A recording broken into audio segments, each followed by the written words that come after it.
I'm going to give you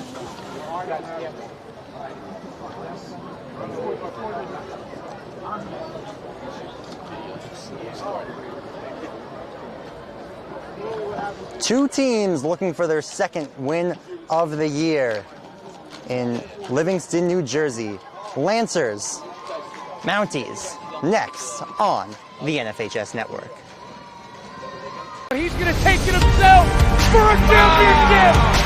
A double play wins it the free. Turn it to the end zone. What a catch! The Coyote touchdown. Into the layup, goes at the buzzer. Volusia wins it. The championship.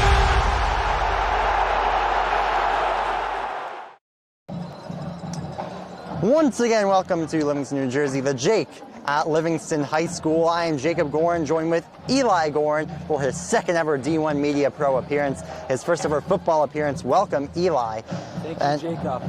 And as the players are look to come out on the field, led by the marching band, Eli, give us our preview of our two starting quarterbacks. Well, you got Aiden Healy for Livingston. He started every game this season, 1-3, looking to bounce back from two rough losses. And then you got Drew Pfeffer from Montclair. He's 1-2 this season, looking to have a good, strong second win. Yeah, Pfeiffer, we saw him earlier this year at Montclair State. Really strong arms, needs to work on that accuracy a little bit. As here come the Lancers, led by the marching band once again. As we get set for kickoff in just a few moments. We'll be right back on the D1 Media page on the NFHS Network.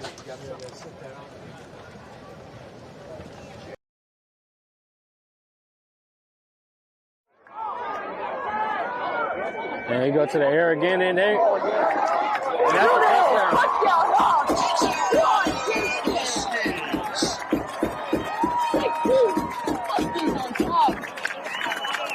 That's order.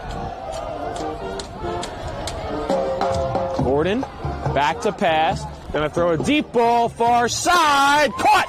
Touchdown! Nasir Addison on the reception, and Irvington jumps out on top. It's 6-0 Blue Knights. 9:01 left to go here in the first quarter. Oliver from the shotgun takes the snap. It's a passing play. They'll work easy to Phillips. Phillips got a lot of yards. He's to the 20, 10, 5, touchdown! Nice run there by James. He drops back. Little pressure. He comes up. He throws it deep. And it's a flag on the play, along with the reception. A lot of time to make a play. Third down and long. There's a pass play, and it's intercepted. Eric Perez with the pick. Can he go to the house? He lost the ball. He recovered it. What's the sign? That's Smother saying, look at him go. He just broke through the whole defense. That's why. He looked like he's going to take that to the house right there. That's a touchdown. He didn't even cut. Touchdown Cougars. That's the most dynamic play I've seen all year. Number 3, Timmons.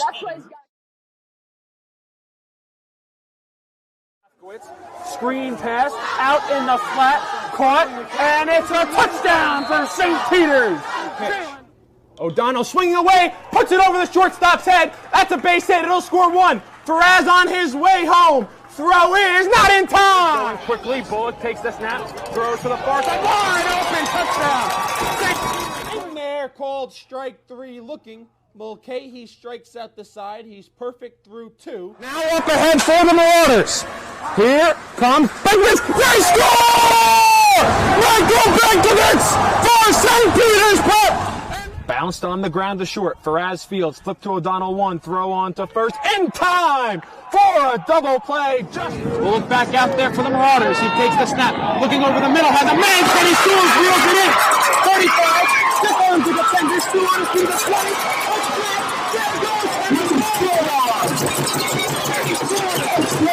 Once again, Hit in the air to deep center field. Sicka moving on the back at the wall. It's gone!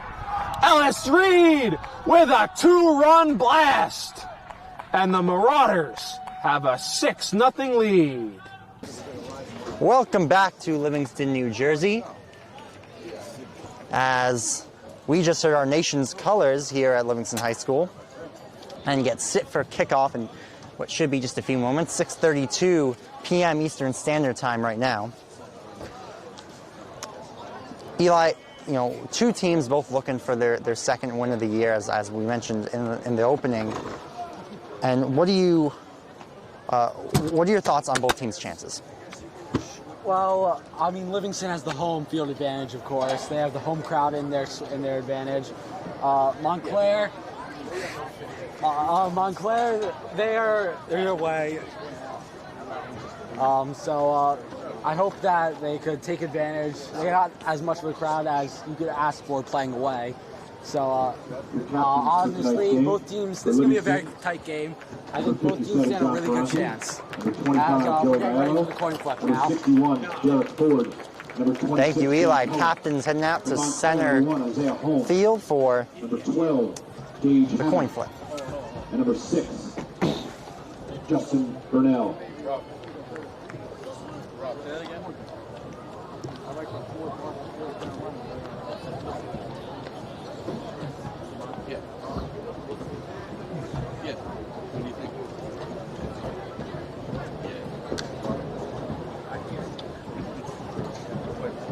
And we see who will kick off the game. The usual occurrence, of course, Eli, you know this, is whoever wins the coin toss to first, they get ball at half. Yeah, that is what most teams decide to do, especially in the past years.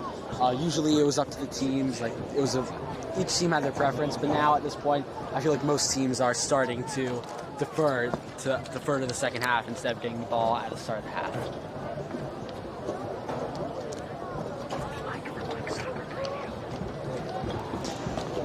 Of course, tomorrow night at the Jake, we have Livingston Seton Hall Prep Soccer. Ryan Lowy will be on the mic. A little preview. Jacob, thank you for letting me join you today here in the press box. Very happy to be back at the Jake. Tomorrow we have a big one coming up between Livingston Boys Varsity Soccer. After an 0-3 start, they're on a win streak. They're 2-3. They're taking on New Jersey's #1 team. That is the Seton Hall Prep Pirates. They haven't lost a game in New Jersey since they took on the Mountaineers of the mighty West Orange almost 700 days ago. So remember to tune in tomorrow at 6 p.m. right here at the Jake. But for now, enjoy football as the Gorans have the call. Thank you, Ryan.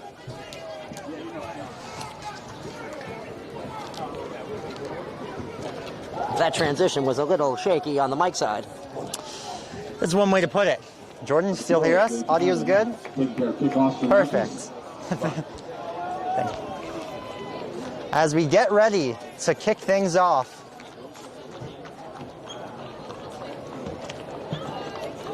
Montclair won the toss. They will defer. They will kick off. Livingston starts out on offense.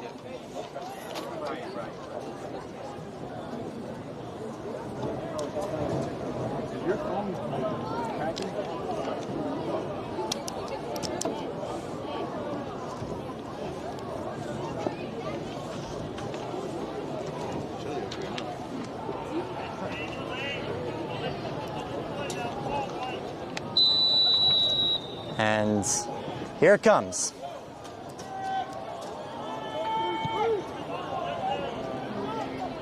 That'll be taken inside the 5 and carried up. A little break, not any pass.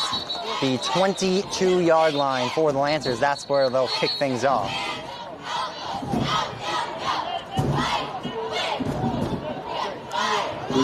Off comes this Livingston offense led by Aiden Healy. Off to a rough start to the year. 1-3 record. I think he really needs to look to bounce back with a win here.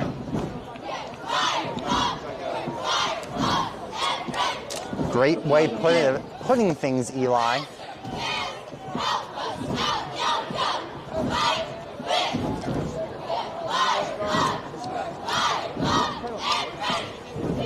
First offensive play of the game, both teams getting ready. They'll move things. Looks like there was a flag against the Lancers holding, so they'll move him back 10, and Livingston will start, it looks like, at the 13-yard line. Not the best starting field position for Lancers offense that has struggled somewhat this year. One win came here at the Jake against Columbia. It was a really tight win. You can find that on the on-demand function of the D1 Media page. As a handoff, carrying it up to the left side for a solid gain. First down and more.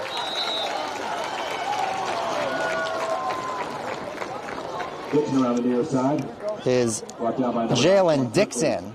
24, Jakai Chance.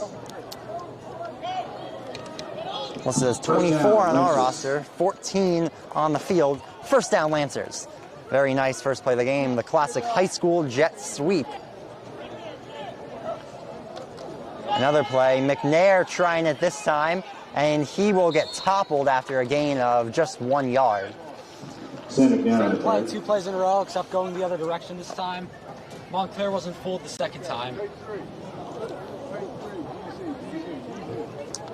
Very quiet atmosphere here in Livingston. Not a huge showing from Livingston's students, as that will be a handoff, pushing his way forward up the middle. I believe is number 20, Aiden Ramos.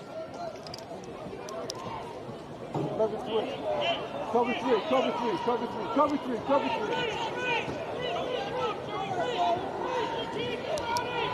And flags come out. See who jumped. It will be offsides on the defense. That'll move him up, and that'll be a big play on the to give Livingston more of a chance on the third down and inches. Once again, Jacob Gorin, Eli Gorin on color for his football game. Jordan LeCourt and Cooper on camera. Handoff up the left side, pushing his way forward for the first down. That time was Ramos again. Ramos on the carry for middle. First down, Lancers. Isaiah Holm with the tackle. Scoring a touchdown here for Livingston would be so crucial for them. Setting the tone for this game, gaining the momentum early would be so big. I mean, just got to make their way up the field, or whatever gets them there. Healy unloads, and that will be thrown out of bounds. Ball's incomplete. Dixon, the intended receiver. Jalen Dixon was the intended receiver. You know, I feel like Montclair's defense has done a solid job in this game, Eli. It's just Livingston's had that one play by Dixon to start things off, a couple small runs here and there. And that's really what's propelled them to now second down and 10, almost at the 50-yard line. Offside penalty was huge. So crucial. Second down and 10. It will be a toss. I believe this is Dixon trying to push his way forward, and he'll be taken down for a loss of a yard. Third down and 11. Let's see what the arm of Healy's got on his second attempt of the night. Most likely 2 minutes gone by in the game. 1 yard loss, third and 11. It's raining earlier today, so a lot of people didn't think they were going to be attempting to come here. Might be why there's a lack of a crowd. See what Healy's arm can do. He'll lay this off to McNair, who will get a short gain, not nearly enough. That'll be fourth down. And Livingston will send out. He'll keep the offense out there, it looks like. Fourth down. And yes, offense is staying out there for fourth down and medium. Like I said, Livingston wants to set the tone for this game. They can't do that with the punt. Roll him down, coach. Roll him down. Fourth down and 4. Toss to McNair. McNair pushing his way around the outside. He'll pick up the first down. Livingston went for it on fourth down. They convert, and now they are in offensive territory past the 50-yard line.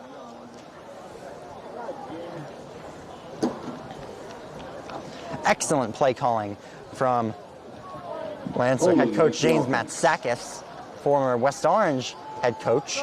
10 yards from the spot. punting. It's fourth down. They're punting. Oh, there was, excuse me, there was a flag on the play. That'll push Livingston back, 4th and long, and that will have them punting. That's so devastating.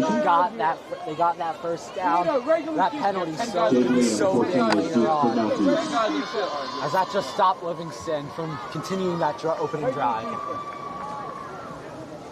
Yeah, that was a huge 4th down conversion negated by penalties. Pen discipline is something that high school teams a lot of times preach. They want to work on that and making sure that they don't get bitten by penalties. It's a short punt, and it goes off of someone, and Livingston saying that they have the ball, and it is their ball! It went off of, I believe, number 6 for Montclair. That is Justin Bernal. Thank you, Eli. Senior, and the senior makes a costly mistake for Montclair. Doesn't realize where the ball is, bounces right off his back onto the ground, and Livingston recovers the ball. And they have 1st and 10 in Montclair territory. So Healy and that Livingston offense will get back out there. This time at the 35-yard line, 36 maybe. Motion off before the snap, and Ramos pushes his way forward for a gain of 3. Ramos up the middle. Tough break for Montclair, Eli. They're about to get the ball back, and just one mistake by one player, and that cost them big time. 2nd down and 7.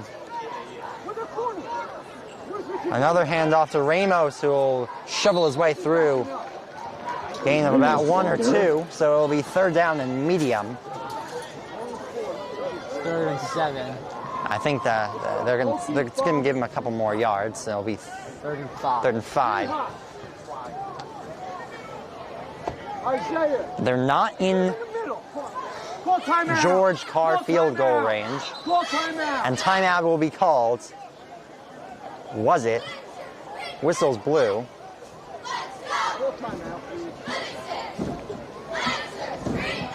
Are they respotting the ball, or what's going on? They're saying go. Handoff, Ramos, but it's Healy keeps, and he'll lay it off, and it'll be a 1st down. Excellent play. Defended by Isaiah Holm. Joey Maiello with a pickup for the 1st down. Great bootleg there from Healy. Maybe faking the run there a bit, fooling Montclair. Then fired out the pass to connect for the 1st down. Get him in the goddamn hat. And they're in the red zone now. Motion. Healy keeps, plays it over McNair, and he will push his way forward for as many yards as possible. Not quite enough for the 1st down. It'll be 2nd down and 2, possibly 3. Livingston's really just done a nice job moving the ball downfield on this first offensive drive. Of course, they got help off that weird play on the punt. They'll take that, anything to score. Handoff, Ramos keeps this time, and he'll dive forward for the 1st down. Bouncing to the outside of the cutback. Is it the 1st down? Will they give it to them? Yes, yes, move the chains. 1st and goal from the 9-yard line. 30's got a fucking blitz, coach. 30's got a fucking blitz. To the back of the end zone, and incomplete. Alex Healy just trying to trust his receivers, hoping that we don't make the ball play. But Healy didn't put it in a place where he could catch the ball. 2nd and goal from the 8-yard line now, as we'll have some substitutions coming out for Livingston. Is Bonacor. Endel will check in. Wind picking up here. I don't think we're expecting any rain. Get him on the top. Maiello in motion. Handoff of the middle, or no, it did go to Maiello. I was even fooled that time. And it'll be 3rd down and medium at the 5-yard line, it looks like. 4-yard line, possibly. From the 5. 5-yard line. McNair lined up one-on-one to the outside. Let's see if that'll be Healy's man here on 3rd and goal. Healy plays it to the outside, incomplete. He had him there, just underthrew him a bit. That's an accurate pass. That's probably a touchdown. Now, do you go for it? And they will say no. They'll send out the field goal unit. And as we are within a 15-yard field goal, Giovanna Shaflin will head out there for Giovanna Shaflin to attempt the field goal. The field goal attempt to give Livingston lead. It was a long first drive, 6 minutes about. Let's see if Livingston can cap this one off with some points on the board.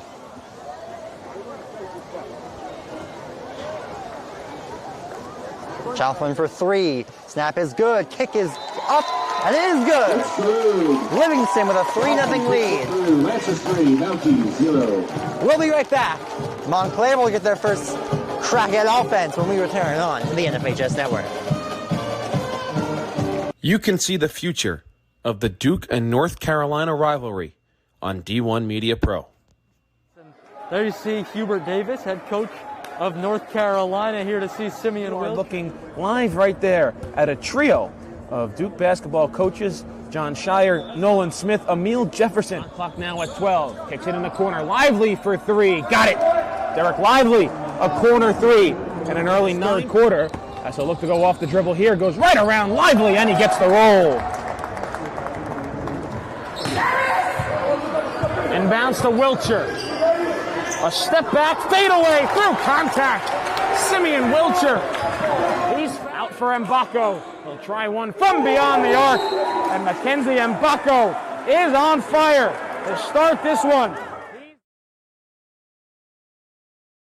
October 23rd at 10 a.m. in Hanover Manor. We are back as some dark clouds begin to roll over. Ball was pushed off of the kickoff holder by the winds. We apologize for any wind interference with the audio.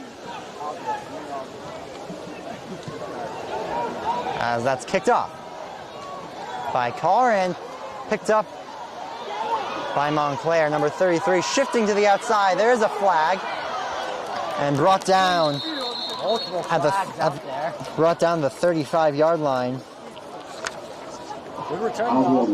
Number 33, Ahmed Russell. Let's see what the flag is. Who will be moving back or forward? I have a feeling this is going to be on Montclair. And it looks like it is.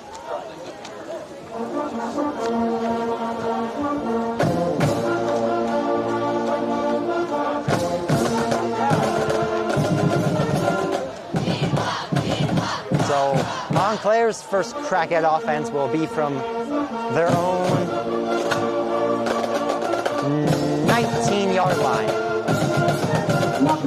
Livingston leads 3-0 as we are over 6 minutes into this game, Eli. Very long first drive for Livingston, killed a ton of clock. Of course, we got 12-minute quarters in high school football rather than the usual 15 that you see in college or the NFL. Pfeiffer scrambles. He'll run. He has a lane to the outside. He'll be brought down after a gain of 11 or 12, 13 maybe. First down.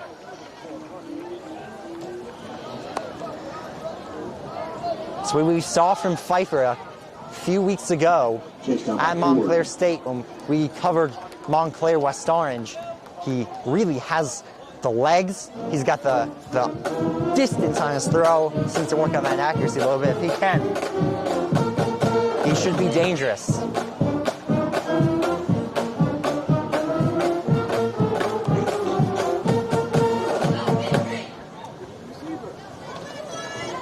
New set of downs for Pfeiffer and the Mounties as Pfeiffer played lacrosse. Pfeiffer plays lacrosse for Montclair as well, and we will have timeout Montclair. We'll be back in just a moment. The North Jersey Orthopedic and Sports Medicine Institute is the preferred practice for diagnosis and orthopedic treatment in New Jersey. Our focus includes sports injuries, as well as the treatment of a broad range of orthopedic complaints, from common tendon ailments and arthritic joint pain to traumatic injuries. Our facility offers an on-site physical therapy suite, in conjunction with specifically designed exercise programs, non-invasive and advanced healing technology. Specialist Dr. Michael Rosanella utilizes non-surgical and minimally invasive surgical procedures to help patients regain back their quality of life. Welcome back.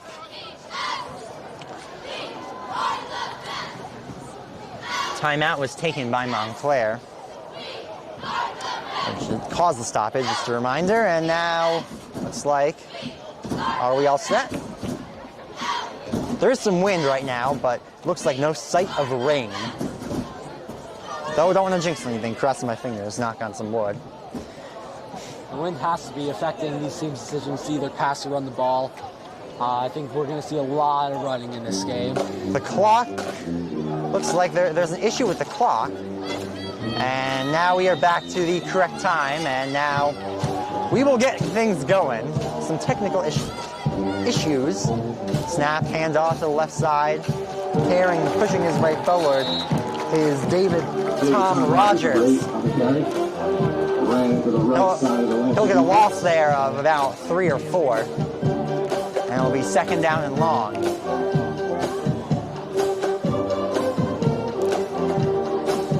Forward in the Lilo leading the charge. Loss on the play, 2nd and 14. Second down and 14. Pfeiffer, we mentioned earlier, has the arm. Has he improved on his accuracy since we've last seen him? He'll look to throw. Unloading. Deep left field, and he overshot him by a mile. He was looking for Tom Rogers again. 3rd and long.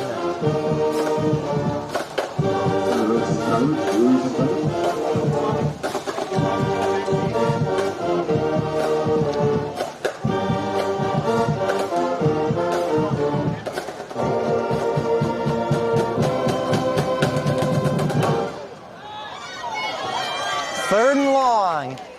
Can Livingston get a big stop on their first defensive drive of the game? And we have a flag. What is it? Let's see. Now pushing back even further. I believe too many men. Illegal substitution against the offense. 5-yard penalty. So third down and 19. Pfeiffer most likely is going to have to throw the ball here. We'll see, though, if he's got some trickery with his legs.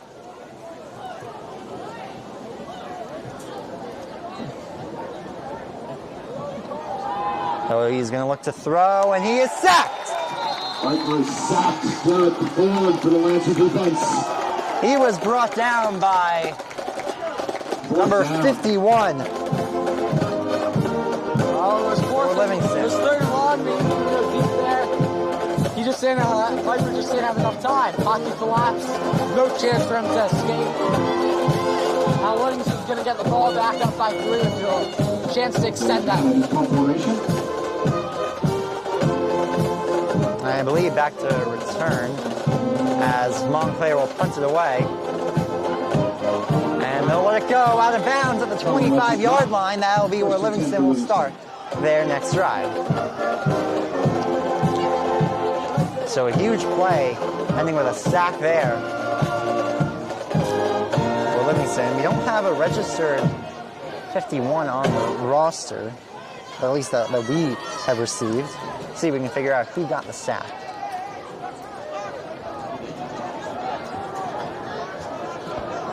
If it was 52, and I misread it, then it would have been Ryan Greenblatt, the linebacker. That would make sense. I think it was Greenblatt. Pfeiffer tried to scramble out of the pocket on that play, but now Livingston still up 3-0. Another crack at offense. Still in the first half, 3:45 to go. Man in motion, it's Dixon. Running out to the left side is Maiello, and he will be pushed out with a flag. I think this is holding on the Lancers. Now it makes sense. And it will be offensive holding. Now pushing back. You know, that's always the risk with those trick plays, is that one of your linemen holds.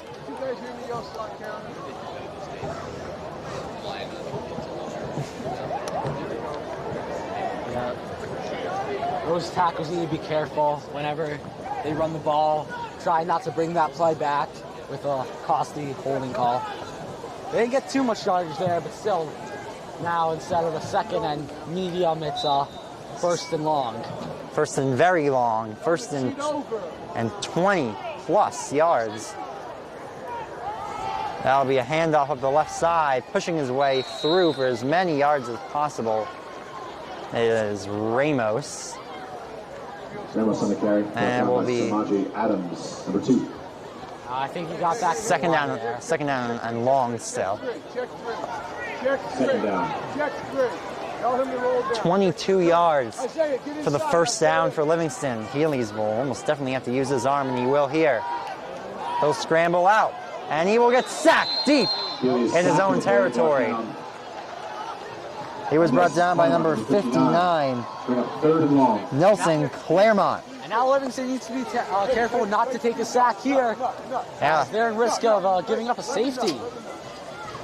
Third and the most long here, Eli. It's 3rd and 30. One play that Livingston was able to capitalize a lot on their game a couple weeks ago was that dump off, and there was just tons of room, and looks like maybe they'll do that again, and almost an interception.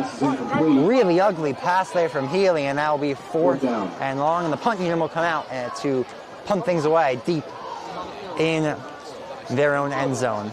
They're just going to get the ball back up pretty well, good field position here. Livingston's punting from the back of their own end zone. I don't know how far the leg will take it with Livingston. And returning for Montclair is at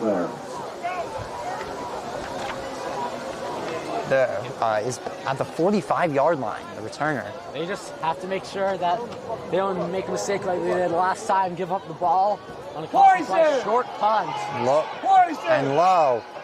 Livingston will let it roll as far as possible to the 32-yard line, actually, and excellent field position for Montclair.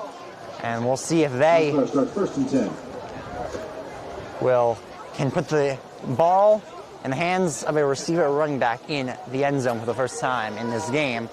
2:16 to go in quarter number 1. Montclair, they're only about 10-15 yards out of field goal range. So we'll see if they can get into field goal range at least to tie this game. That's the goal, at least, as you said, Eli.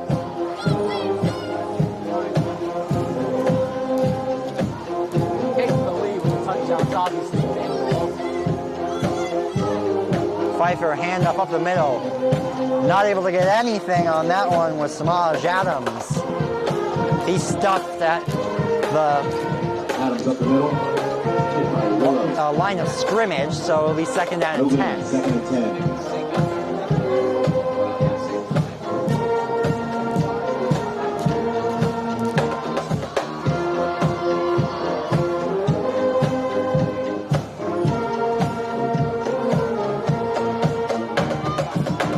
Offense has had trouble getting going in this one. Only one first down gain off the Pfeiffer scramble. And he will scramble again. And he throws it away, incomplete. Intended receiver there was Bernal. That was Massimo Paula making the play there, taking pressure to the quarterback, forcing him to throw it away before I think he would have liked to. Excellent play by Massimo. I had science class with him last year. Interesting tidbit. environmental science. Shout out to Mr. J. And Mr. Cohen, the now athletic director, was also another teacher in that class. Third down and long for Pfeiffer. He'll scramble. Flags. He has room to the 10. 5 end zone, but there are flags. Let's see if this comes back. I think it will. I think it's going to be an offensive holding, a costly one for Montclair. And it will be offensive holding. Push him back. Third down and very long.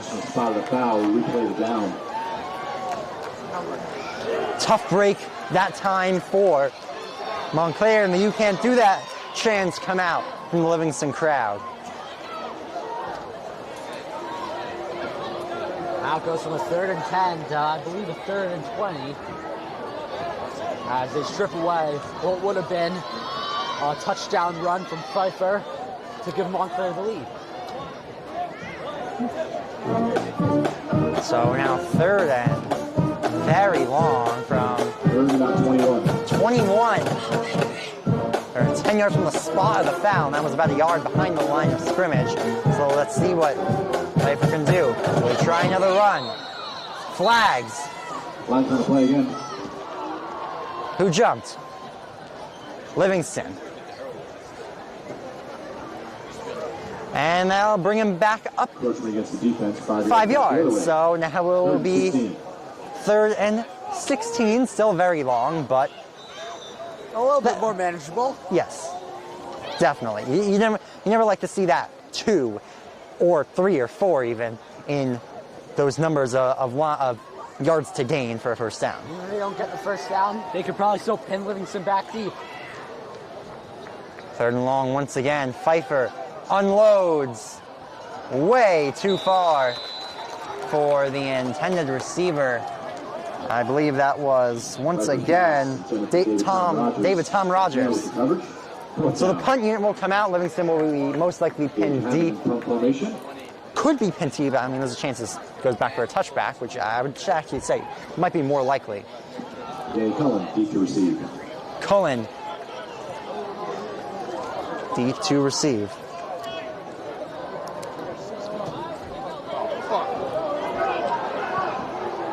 That weak snap, and it will be Get it, God damn it! pulled into the end zone.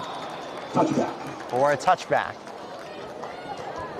That was Castro chasing for the loose ball, trying to pin Livingston at the 1. He was just short. So 1st down and 10 from the 20-yard line for Livingston. Quick preview for a huge game that I will be on the call for Saturday afternoon. Battle of Essex County, top public school in Essex County in the Irvington Blue Knights, and top private school in the Seton Hall Prep Pirates. That'll be right here on the D1 Media page on the NFHS Network. 1 p.m. Saturday afternoon. That is the 24th of September.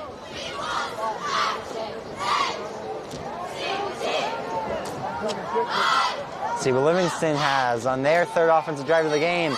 Healy rolls out a toss. I think he threw that above the line. I think he did too. Maybe holding. I thought I saw holding. I don't think that would be a penalty because that was a backwards pass. On the carry, it's a flag on the play. I think I might have been holding. That's what I saw. Holding against the offense. Yes, moving back. Livingston in that tough spot they were in the last drive once again. You can't keep taking these holding calls, Eli, if you were Livingston. Especially this deep in their own territory, pushing them back. Now, field of play is in Montclair's favor. If you stall another drive here, you give another chance for Montclair in good field position. I'm sure Matt Sack is not happy about that call. Players in motion, 1st down and long. And a handoff for a gain of just a few, that time by Ramos.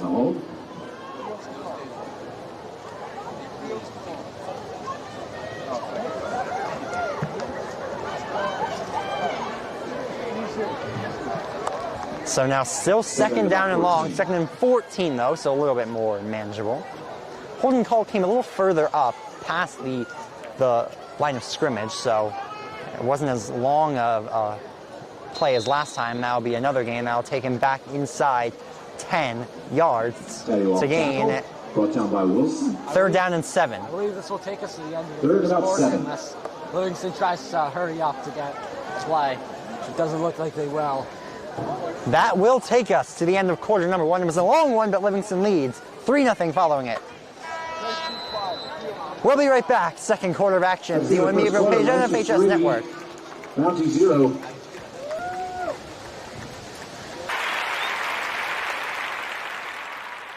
The Marauders go back to their bread and butter. Their 3 offensive touchdowns today have all been on the ground. They'll go back to the ground here with Slade, and he's untouched into the end zone for a touchdown. Sam Slade. 21. Missouri under pressure, and he's taken down. Jack Price with the sack. And goes under center. Toss to Thomason, far side, trying to pick up blocks, trying to cut back upfield, and he's in for a Seton Hall Prep touchdown. Hand off, Butler once again, steps through a couple of tackles, spinning the pile, pushing him forward. Is he in? No signal, yes he is, touchdown. Salters will take the snap, looking to throw deep, he's got a man, wide open, it's caught. Justin Mays, a foot race to the end zone. There he goes, touchdown. 80. Brown, quarterback sneak to the end zone. He's in. Touchdown, Westfield. Gordon, back to pass. Gonna throw a deep ball, far side. Caught. Touchdown. Nasir Addison.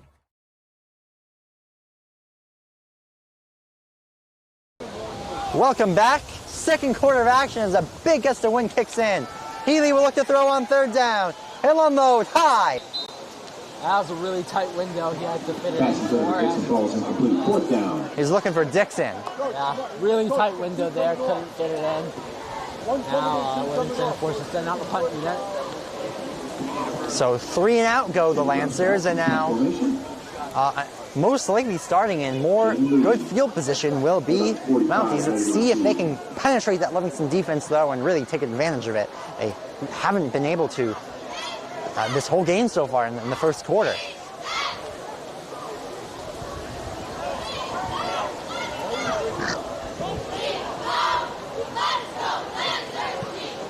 That's a good punt.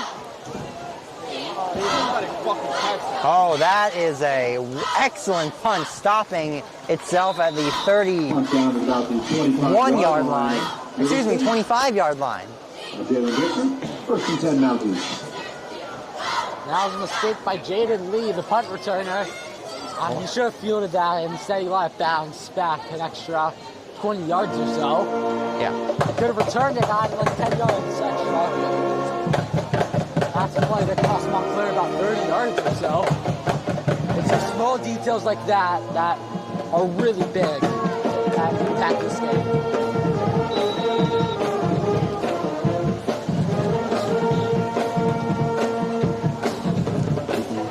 So 1st down and 10 for Montclair. They haven't been able to get anything done on offense. Just 1 first down in this whole first quarter.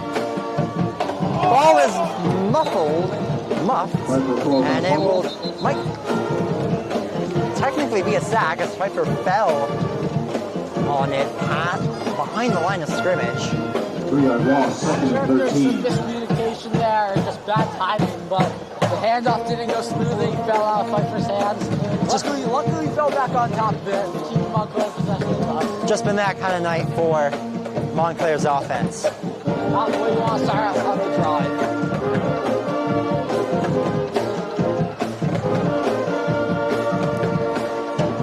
Second and 13.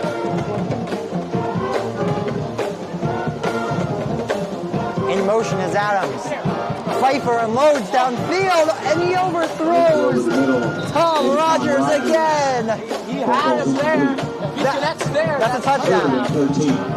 And that was, for my count, the 3rd time in this game that Tom Rogers has been overthrown. If you are Tom Rogers, you're thinking, oh my God.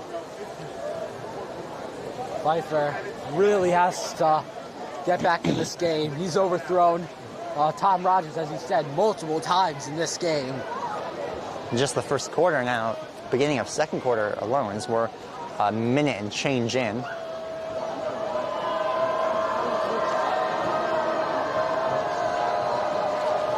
Third and long, 3rd and 13. Pfeiffer looks to throw. He'll scramble to the outside, flags.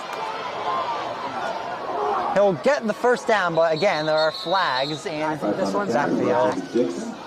Another offensive holding call, and these offensive holding calls starting to pile up on these two teams.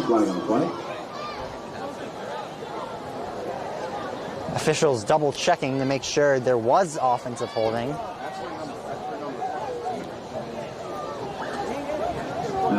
Also another stop. And it looks like there's a penalty of some sorts. I don't know. I'm not sure if it was offensive holding, but are they saying first down? I think this call is on Livingston. Or maybe they just... Oh, this call's on Livingston. That'll move him way... Wow. That'll move him way up. I'm not sure what the call I didn't even hear what that call was. Oh, but it was against Livingston. Unnecessary roughness, maybe?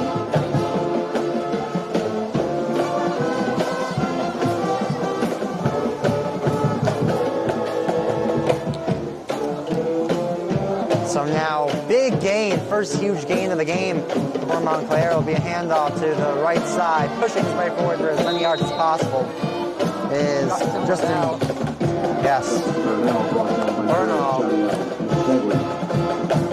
Maybe that's the jolt that this Montclair offense needed to really get going. Big scramble by Pfeiffer, plus the penalty moves them up, big yardage. 2nd and 8. Trying to get about 20 more yards to try to get into field goal range and tie the game. 2nd and medium long. There'll be another handoff by Bernal. So third down and medium. 3-yard gain, 3rd and 5. Medium exactly by 5.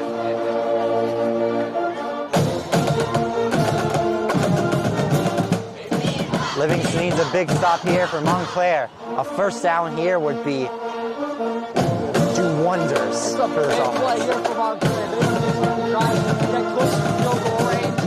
And from here, they'd be close to punt. I don't think they can have a punt inside Livingston's 40. Big 3rd and 5 right here for Montclair. 3rd and 5. Pfeiffer, handoff, right side. Adams shifting his way through, and is he held short? I think just short. 4th down and 1. I think Montclair has to go. He's not really field goal range. You don't want to punt from the 34-yard line. I think this is a no-brainer move for Montclair. And they will. They will go for it.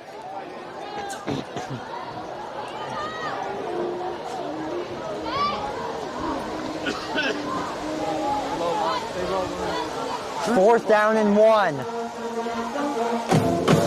Game-defining play, possibly. Snap, handoff. Adams to the outside, and he is stopped. Was he stopped? Or did he reach forward? Let's go to the penalty spot. He reached forward at the very end. That's a big play there. And I think, let's see where this spot is. I think he might be inches forward.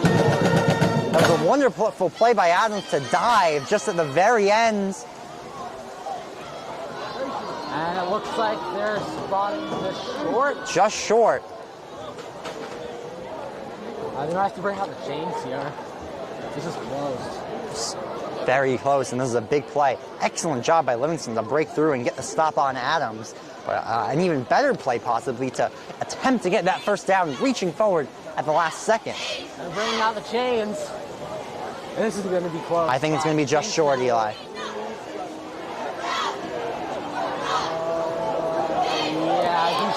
Just short. The Lancers defense holds. They take over 1st and 10 on downs.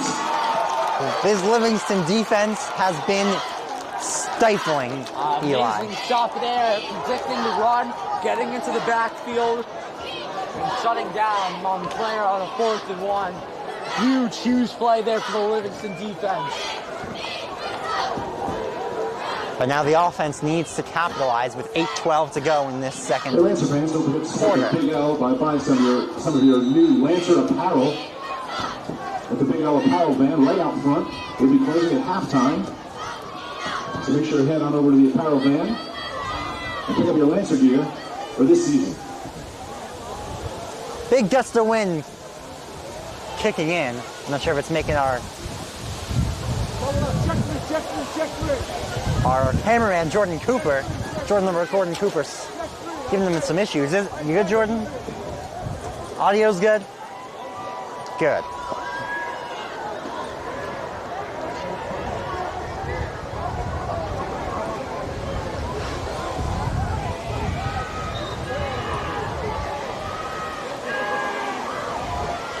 First and 10. And it's just over the reach of a defender and now pushing his way forward. Reverse down and more. I believe that was Cullen. Yellow on the reception. Flag. There's a flag. Justin Burnell. Maybe another holding call against Livingston. I think there might have been 2 players in motion there, Eli. I think maybe that... Illegal motion. Illegal shift against the offense. Yeah, you were right there, Jacob. Illegal shift against Livingston. I thought I saw 2 players in moving, which is not allowed. You're not allowed to have 2 players on offense move. If any avid NFL fans remember, that is what almost cost the 49ers their game against the Cowboys last January. That would have been. So now 1st and long, I'm sorry, and pushing his way forward for a solid gain to make it 2nd and medium is Ramos.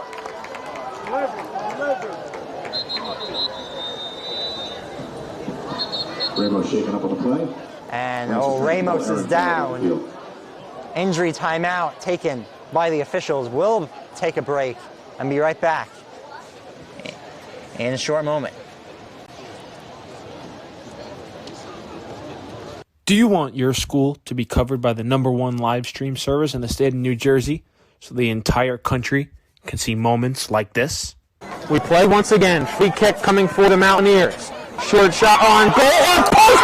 And Livingston gets the goal, and they win. They take down the #2 ranked Seton Hall Pirates.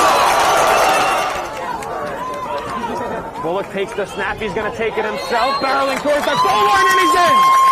Charles Bullock from 3 yards out, and the Marauders lead it 20-7. Or be a witness to championships like these. Montclair are state sectional champions. They defeat Livingston 4-1, and the Mounties. Welcome back. Ramos out of the game now, which means we'll probably see a lot more of Danny Cullen. Low snap, toss. McNair avoids 1 tackle, avoids another, not quite. He'll be taken out. A loss of none. He'll be held up at the line of scrimmage, so it'll be 3rd and medium. A couple weird passes off the snap and off the backwards pass, both parts of control. Maybe the wind might have something to do with that, as the coolness, it's really starting to get chilly as we get deeper and deeper into the fall. So 3rd and medium. Krill in motion to the outside. Healy unloads and way overshot.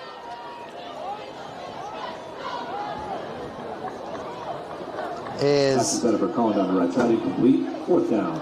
I believe that was Maiello.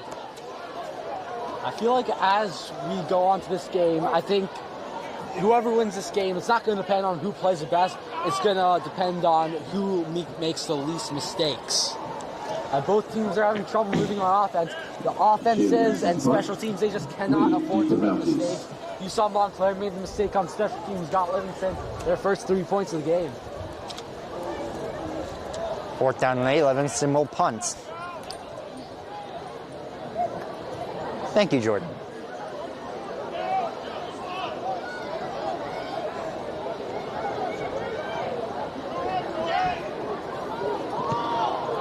Good punt, boot it away. They'll let this go. Will Livingston hold it in? And they will, inside the 5. One down inside the 5-yard line for the Lancers. Jalen Dixon on the coverage. And again, that was Jaden Lee returning the punt, electing not to field it, let it go. And another costly decision by Jaden Lee. Though that one I think is a little bit more reasonable. You could think, based on the trajectory of that punt, that maybe it would go into the end zone. And it just didn't. Excellent punt. Unfortunate break. Excellent punt, as you said. And now Montclair pinned in their own end zone. Livingston looking maybe with their defense that that's played so well in this game, looking maybe to just a sack here. Is safety. 1st and 10. Quick play. Tripped up. I believe at the line of scrimmage. Tripped up by Ferrante. Was Bernal. Maybe Montclair gained a yard there. So 2nd and 9. Still pinned so deep inside the 10 at the 6-yard line. They're not afford to take a sack. Offensive line needs to hold up for Montclair.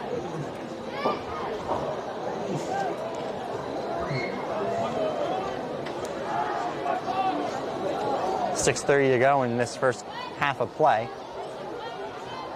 Piper looking to throw. He'll scramble out and unload it deep, and he overshot Adams. Piper's pass is headed for Adams. Might have been deflected a little bit. I don't know if Adams knew the ball was coming for him. He didn't really look ready for the ball when it came to him. 3rd and 9. Maiello in coverage. Ball on the 5-yard line.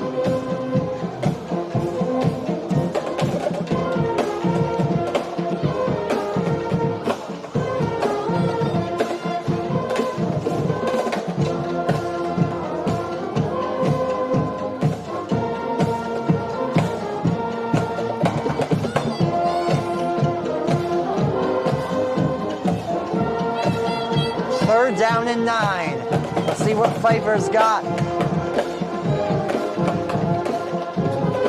He'll look to throw, scramble out. Wasn't taken down. And he keeps going. Enough for the first down? No.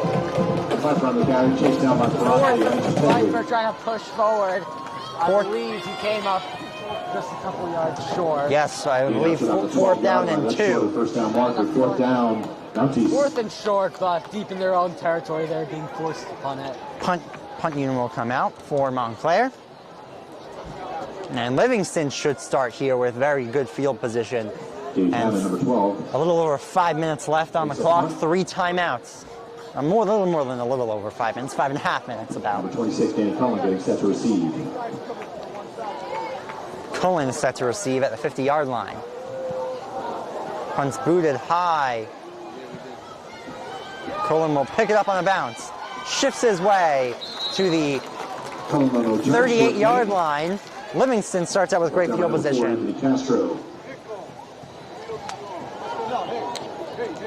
And for this drive, Eli, I think Livingston really needs to set that offensive tone. We thought maybe they did that on their first drive with driving down, getting the field goal. They're still only up 3-0 because of a combination of mismanagement on offense and great play on defense by the Lancers. First and 10 Lancers from Montclair, 38-yard line.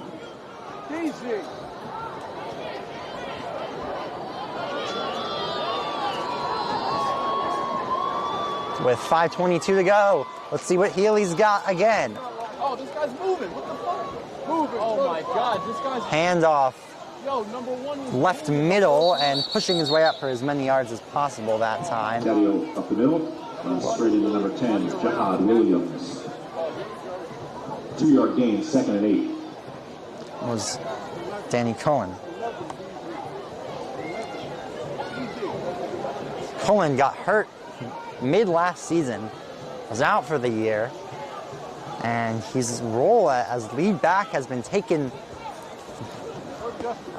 to start this year as Montclair jumps. Multiple players on Montclair.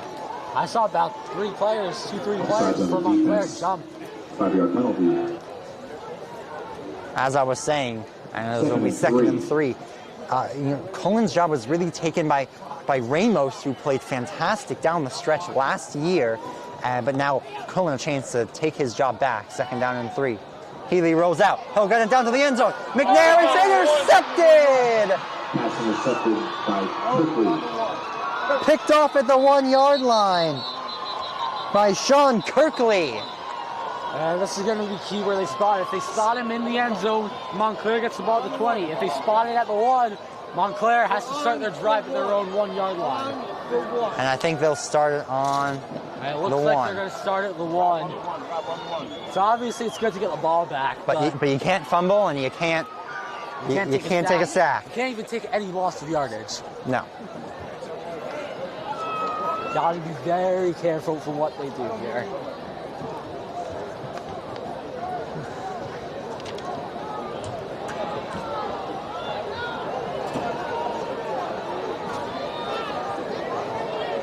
He fell into the end zone. He fell into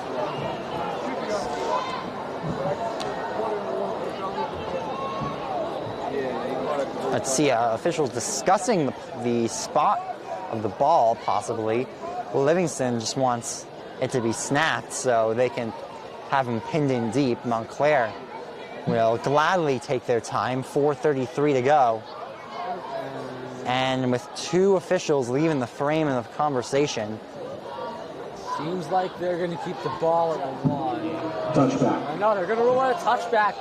That is very big for Montclair. There's a little room for error.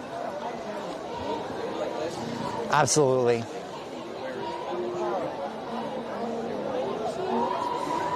Margin of error went from the size of about a penny to the size of my palm. Good analogy, Jacob. Yes, as we all know, it's my specialty. 1st and 10 at the 20 for Montclair.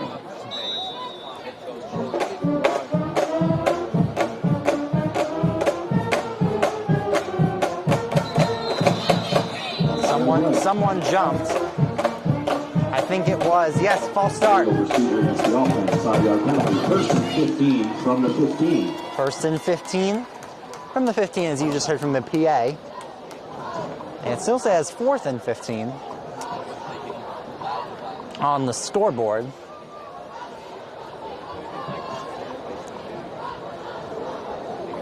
One player that I really have liked his game in the few games I've watched this year for Livingston is Sam McNair. I feel like he's done a fantastic job getting open, helping out Healy when possible, and playing some rock-solid defense as well.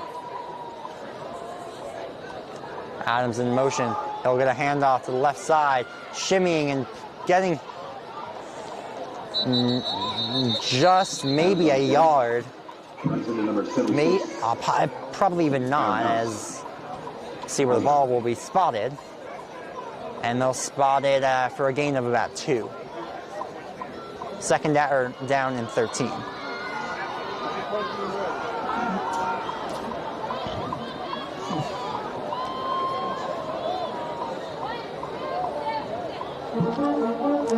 Second down and 14, my apologies.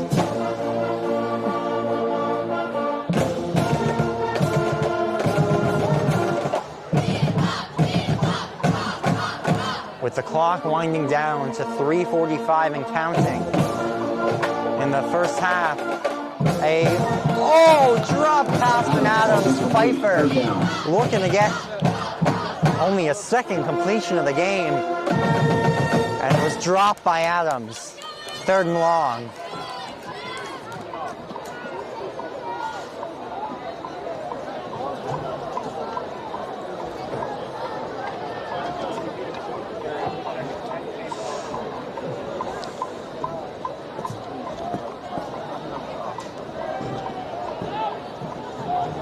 Marching band preparing for the halftime show as we have 3:35 to go.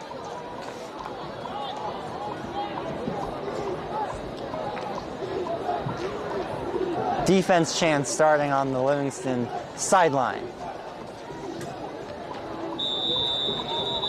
Whistles blow. Flag. Flag on the play.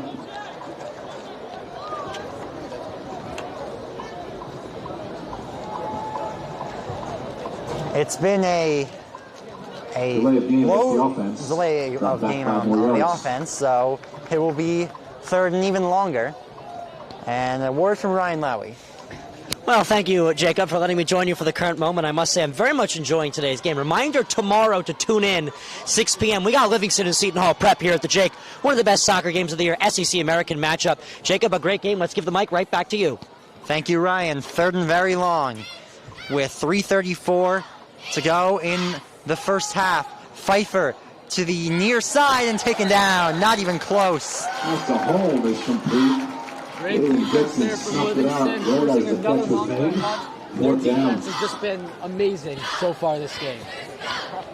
Well, the story's really been two offenses, I'd say, that have struggled, and two defenses that I will say have stepped up to the occasion. Montclair's defense, they struggled a bit to start the game, but after that first drive, they regained their focus, and it's pretty much been rock solid. They got the interception on that last drive. Even that first drive, I mean, the reason all those yards were gained is the punt bounces back over the 50-yard line. They'll mark it at exactly the 50. Punt takes a little Lancer bounce. 2:51 to go. We'll take a quick break. Don't forget that. The North Jersey Orthopedic and Sports Medicine Institute is the preferred practice for diagnosis and orthopedic treatment in New Jersey. Our focus includes sports injuries, as well as the treatment of a broad range of orthopedic complaints, from common tendon ailments and arthritic joint pain to traumatic injuries. Our facility offers an on-site physical therapy suite, in conjunction with specifically designed exercise programs, non-invasive and advanced healing technology, and specialist. Welcome back. Livingston will get another chance on offense with less than 3 minutes to go in the first half. At the 50-yard line, Cohen tries to push his way forward for as many yards as possible. He'll only end up getting a pair. Burnell and Wilson. Second down and 8. And Ryan Lowy leaves the scene. Remember to watch his game tomorrow night, Seton Hall Prep, Livingston Soccer. That's right, folks. I'm at the Jake tomorrow. Enjoy the football game from the very best Gorin duo. And transitioning from that to more Seton Hall, and as I mentioned earlier, as Healy will get this one out, pick up of a few, third and short, third and 2 on the reception from McNair. Seton Hall Irvington football, huge matchup. I'll be on the call for that one. Saturday, early afternoon, 1 p.m. You could watch some mediocre, third and 3, I'm sorry, mediocre college football games at 1 o'clock, or you could watch one of the best games in northern New Jersey. And who jumped? Montclair jumped. And that's the first down for the Lancers. Sides against the defense. 5-yard penalty. Lancer first down. Excuse me, we had it on first quarter for all that time. Thought we didn't. My apologies. And now will be another first down for Livingston with 2:19 to go. From the 38-yard line. Snap, handoff. Cullen pushing his way forward for as many yards as he can. There will be a gain of 1 or 2. And it'll be 2, second down and 8. 2-yard gain, second and 8.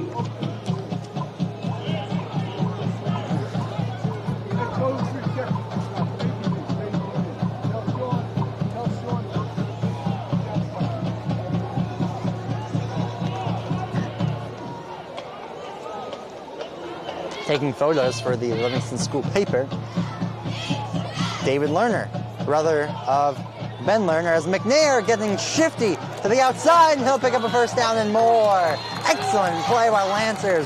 They get themselves near the red zone. Now Livingston offense is starting to get going. Maybe a chance 6-0. Maybe a chance 6-0. That would be the goal with 1:35 to go in the first half.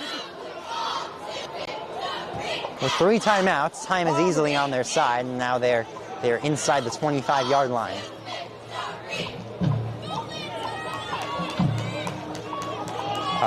Play up the middle, pushing his way for as many yards as possible that time. Brought down by Claremont.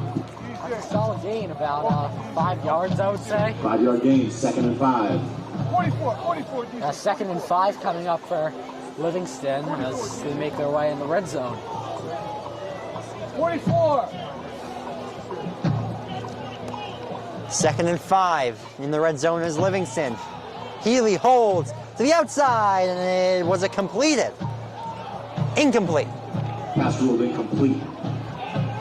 I thought he caught that, but apparently the ball hit the ground before it went into the arms of the receiver. Now 3rd and 5 coming up for Livingston. They look to extend what's been a good drive so far. I thought that was a really nicely designed play by Livingston. Healy probably could have rolled out for the first down there. Yeah, probably. Or if he had threw a more accurate pass, probably could have had an easy completion. 3rd and 5 with a minute to go. Healy looking to throw. To the outside, was it caught? Feet in bounds?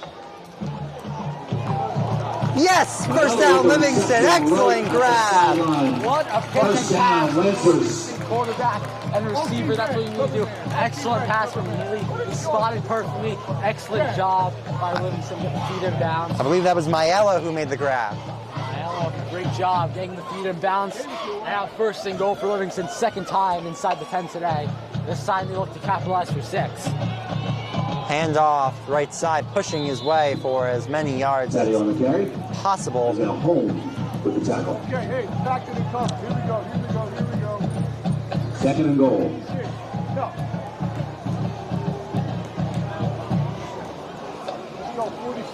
I believe that was Maiello again. 2nd and 7. Second and goal from the 7, I should say. He's got a cover. A jet sweep and pushing his way inside the 5. Ball is loose. Holland on the carry, offended by Holm. Ruled down by contact inside the 5. Timeout. Lancers, their first. Timeout Livingston. So we'll take a break. We'll be back. Lancers, 3rd and short inside the 5 when we return. The Marauders go back to their bread and butter. Their 3 offensive touchdowns today have all been on the ground. They'll go back to the ground here with Slade, and he's untouched into the end zone for a touchdown. Sam Slade. 2nd and 21. Missouri under pressure, and he's taken down. Jack Price with the sack. That goes under center. Toss to Thomason, far side, trying to pick up blocks, trying to cut back upfield, and he's in for a Seton Hall Prep touchdown. Hand off, Butler once again, steps through a couple of tackles, spinning the pile, pushing him forward. Is he in? No signal, yes he is, touchdown. Ryan. Salters will take the snap, looking to throw deep, he's got a man, wide. Livingston looking to get going inside the 5. 17 seconds left, 2 timeouts, so they can run the ball here. And then we would see if they would go for it on 4th down. McNair in the backfield. Healy rolls out, caught in the end zone. Touchdown, Lancers. Joey Maiello. He's been all over the field tonight, and he gets their first touchdown of the game. 9-0 Livingston. Huge play with Livingston, just 13 seconds left in the first half. We see our first touchdown of the game. Big play for Livingston. Falcons to attempt to play after. Maiello from the touchdown reception to the hold. Second half begins. And I assume Montclair would probably just sit on this for the rest of the half. An extra point by Chalfin is up and good. Lancers 10, Mountie 0. We will return. Lancers now up 10-0, a couple score lead with 13 seconds to go in half number 1. We'll be right back. The North Jersey Orthopedic and Sports Medicine Institute is the preferred practice for diagnosis and orthopedic treatment in New Jersey.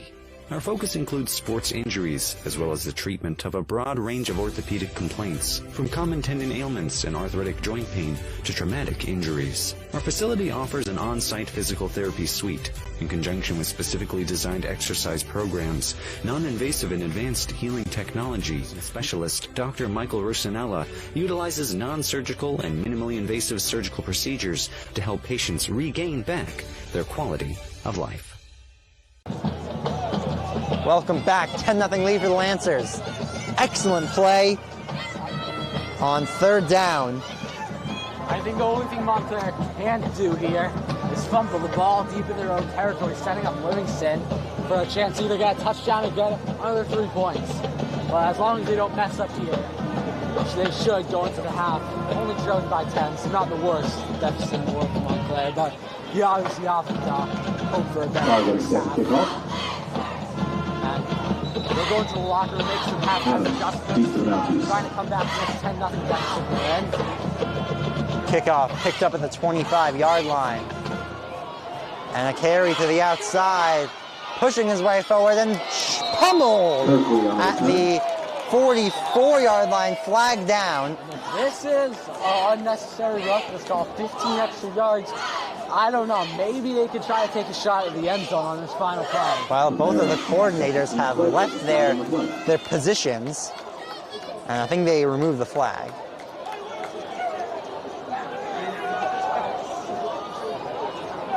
Have they?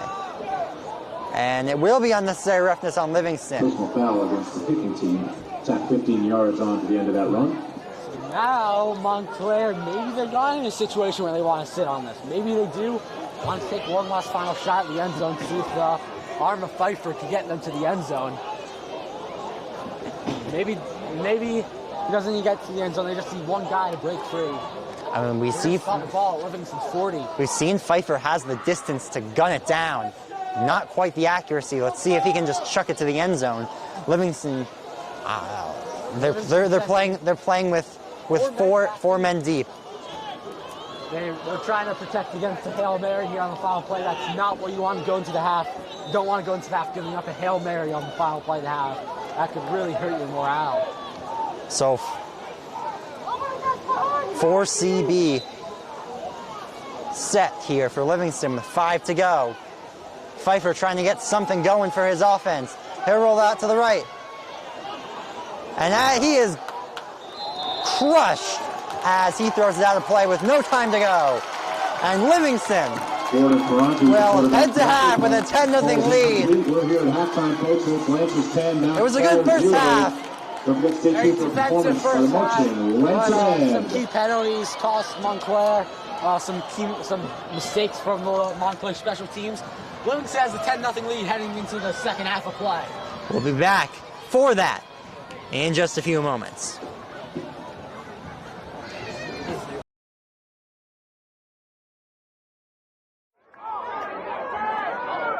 And they go to the air again, and that's a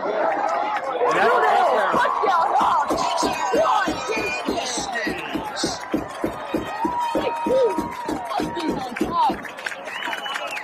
That's order.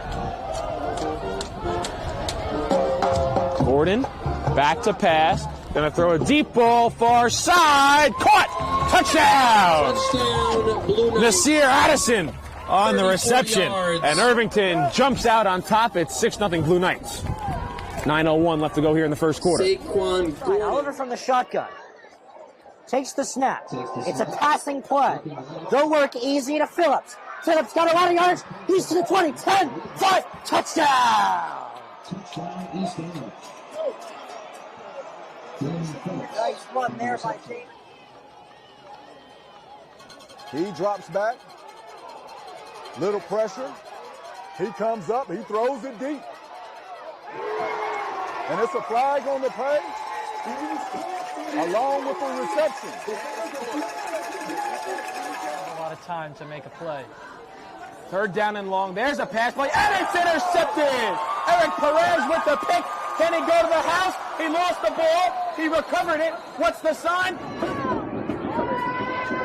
That's Smothers saying, look at him go.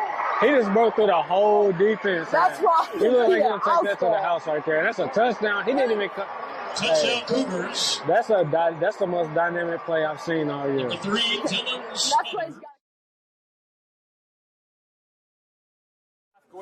Screen pass out in the flat, caught, and it's a touchdown for St. Peter's.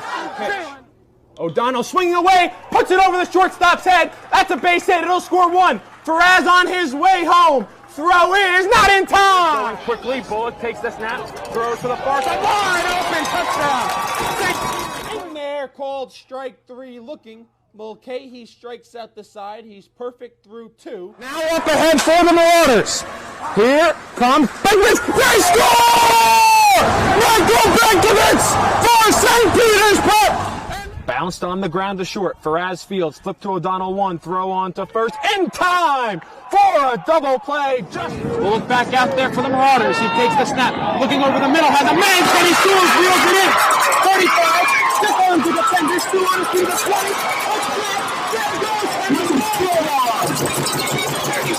20. Leaders. Your flute lieutenant, Sophia Williams. Welcome back as the marching band gets set to take the field. We will let you enjoy that. Baritone Bellows, Sousa Lieutenant Leia Margolis. Fifth Lieutenant Andrea Iashva. Guard Lieutenants are Jessica Markowitz and Julia Zhang. Equipment Managers Tyler Coney, Brandon Fernbeck. And your band librarians are Leah Koff, Jessica Shen, and Abdur Rahim Mohammed. This year's show is entitled The Piano Men, featuring We Didn't Start the Fire, Piano Men, My Life, Only the Good Die Young, Your Song, and Sir Duke. The band will be performing in 3 New Jersey Marching Band Director Association competitions. The band will also be performing at the New York Jets New England Patriots football game on October 30th and a New Jersey Devils game in March.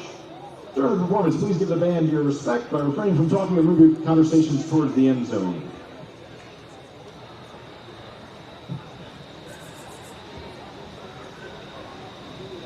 Drum majors, is the band ready? Ladies and gentlemen, the Marching Lancer Band.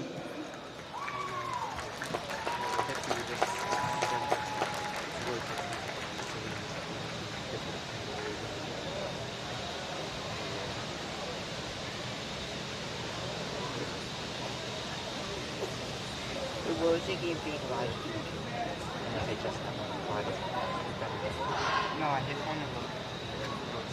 It's not. Losing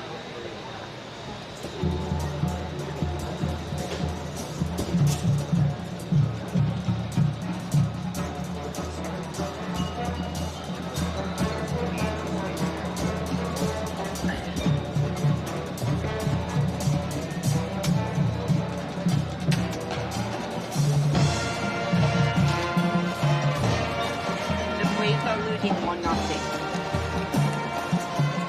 That was only about a second.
No, not record, just live stream. I don't want to record it.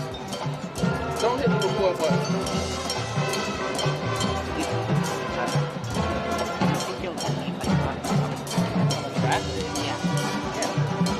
I just want to do it now. You can still get off the live stream. Yeah, I know, but if I just have like just the... No, I don't, because then you got to download it and send it.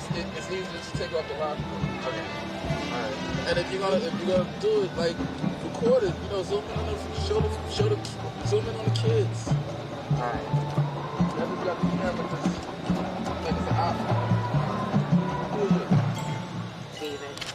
Jacob, is this your mic?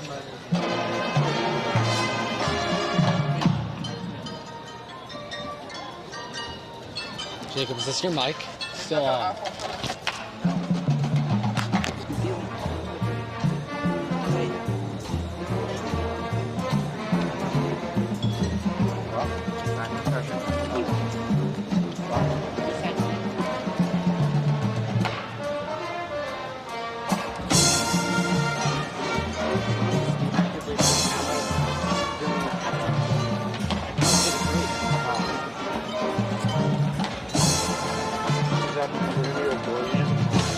Actually, be more active.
Ladies and gentlemen, the Marching Lancer Band.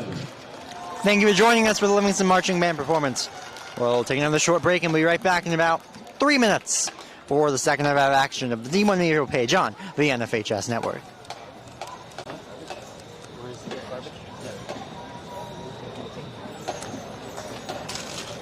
Watch the camera. The North Jersey Orthopedic and Sports Medicine Institute is the preferred practice for diagnosis and orthopedic treatment in New Jersey. From the moment you become a patient in our practice, our experienced team supports you until your full recovery with education, compassion, and understanding.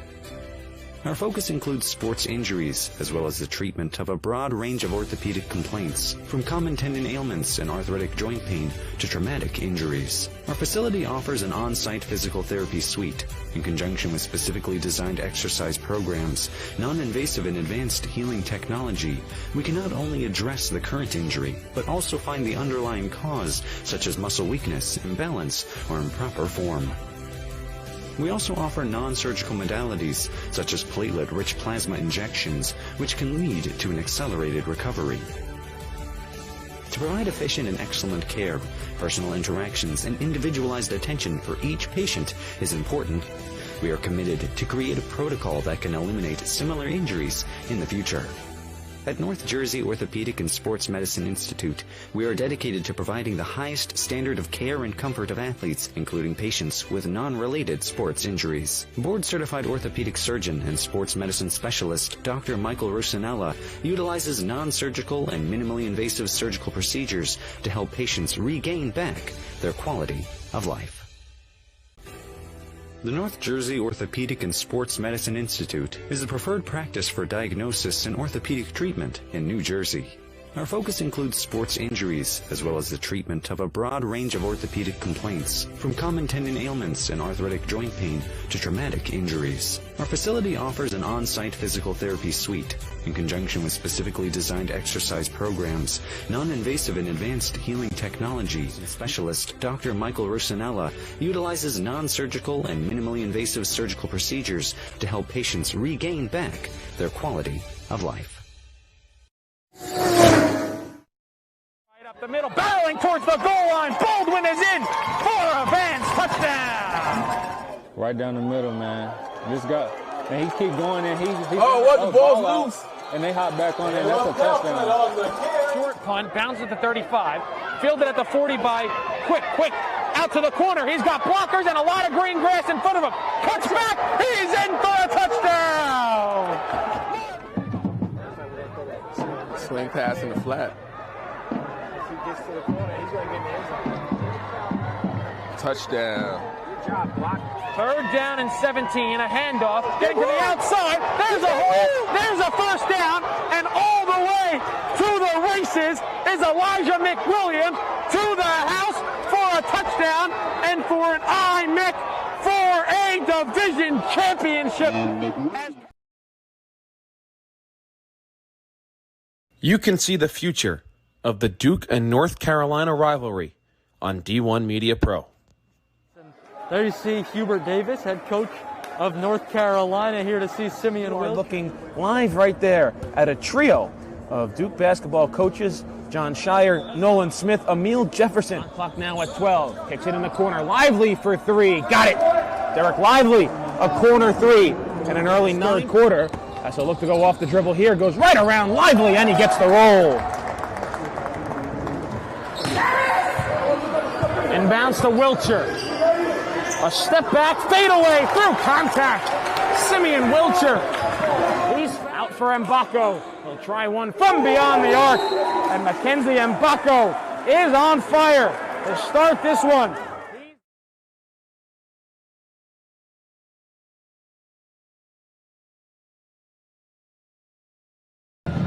He's going to take it himself for a championship. A double play wins it for Brady. Turn it to the end zone. What a catch. McIntyre touchdown. Elijah wins it. The championship.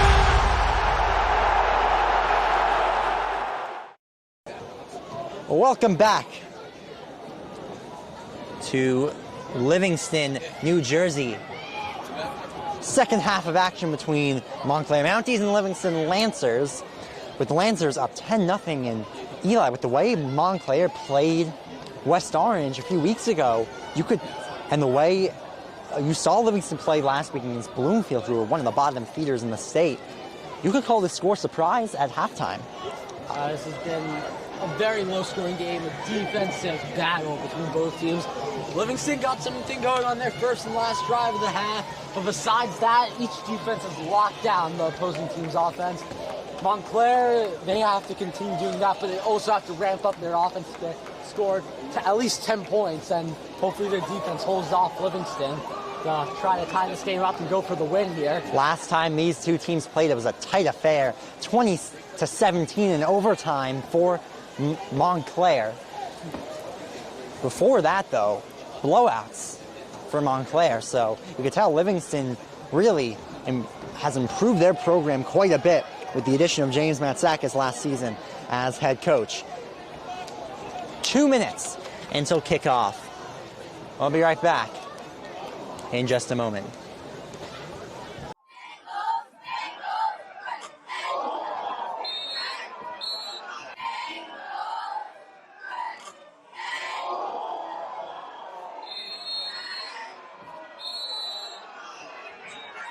Montclair pull off this upset with 8 seconds remaining. Robinson drops back, looking in the end zone. Ball is caught. Touchdown, Montclair! Touchdown, Montclair! Upset alert! The upset alert! The upset alert! Yes! Now the St. John's College fans are getting rowdy as Littleton takes it up the left side, goes up the middle. He is fast for the big fridge, shoves off number 19, David Watson, and the fridge takes it all the way to the touchdown end zone. Can you believe it? I can't. The big fridge, a D1 prospect, no doubt. And that'll give the first lead of the game for the St. John's Cadets. And the sideline for the Cadets is pumping. I cannot believe what I just saw. Took it up the middle, cut it up the left side. And a very special talent, Littleton is, absolutely shoved David Watson off at midfield and just took it to the end zone. And now Kyle McCord is going to be faced with even more pressure, as if the Hawks want to win this ball game and not go 0-2, they're going to have to reclaim this lead fast. Okay, though. All right, you are. Welcome back, Livingston, New Jersey, as we are within 30 seconds of kickoff of the second half of action. We're going to try to get an on-field interview if Livingston wins. Montclair with the ball set in the second half. They need to get something going to start the half. Touchdown, field goal, whatever. They need to make this a one-score game immediately. Set the tone for the second half. And after that, watch out for the Mounties. It's been a good one so far, Eli. Defensive battle between these two teams. Clock is being reset as we speak. And so we must wait for the scoreboard to fix itself before we kick things off. A win would be so crucial for both of these teams. Montclair, they look to get back to a 500 record. They're sitting at 1-2 record so far. Big win. This will be a big win if Montclair is able to come back and finish out. Livingston obviously loses their last 2 games. They got upset by Bloomfield last week, and this would just be a huge game, get their morale up. This would just be a huge, huge win for Livingston if they're able to hold on to this lead that they have here and pull it out. They'll go to 2-3 record with a win here tonight. And for Montclair, losing to a team like Livingston, who has really been down in the dumps this year with the loss of their top 2 players in Brandon Kenny and Hauser.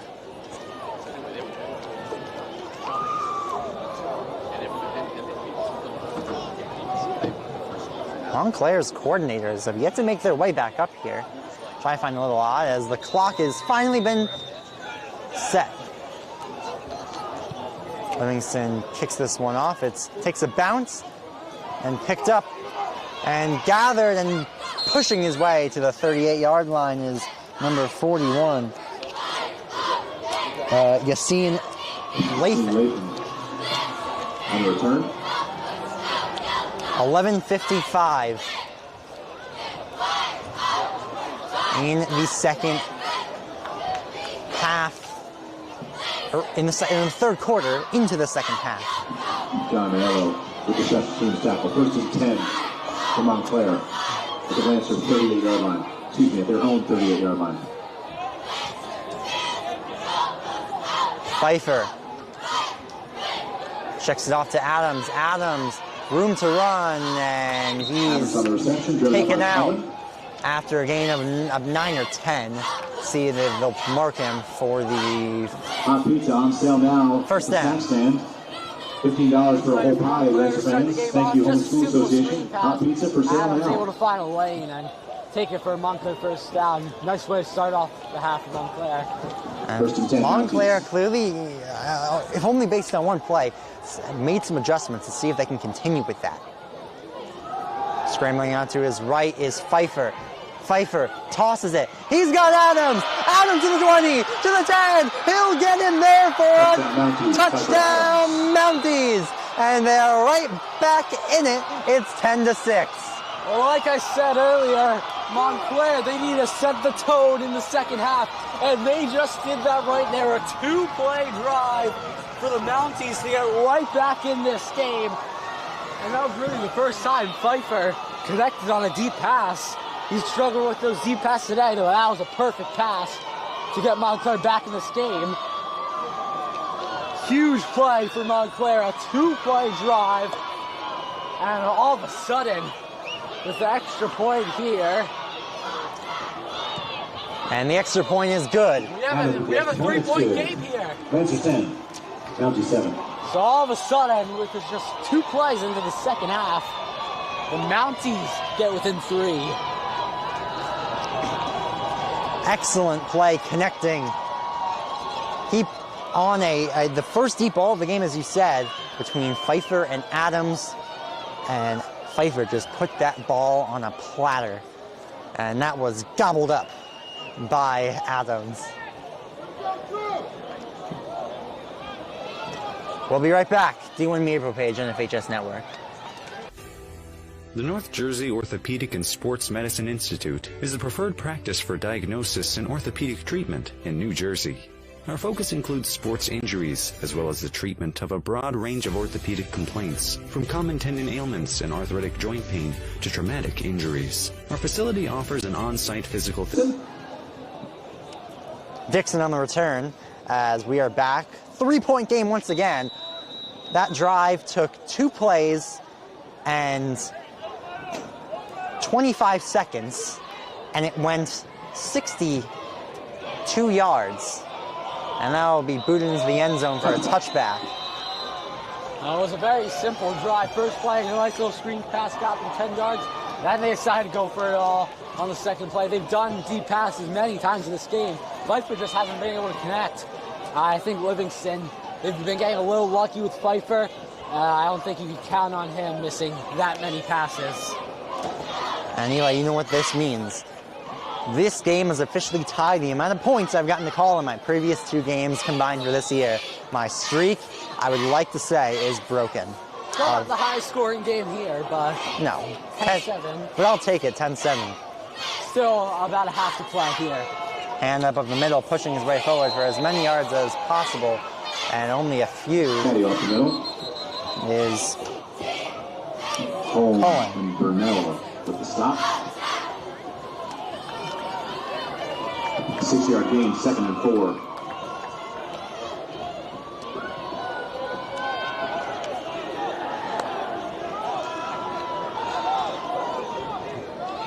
And we're not even a minute into the second half, Eli.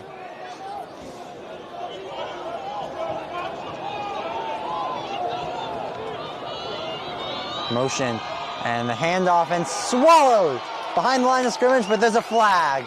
Flag comes out. This call on Montclair. Face mask? Yeah, I think it is a face mask. Now that you pointed it out, I believe you're sitting down with a face mask. Tackle. That would make a lot more sense. Flag on the play. Unnecessary roughness, face mask on Montclair. That'll be a first down for Livingston, 15 yards.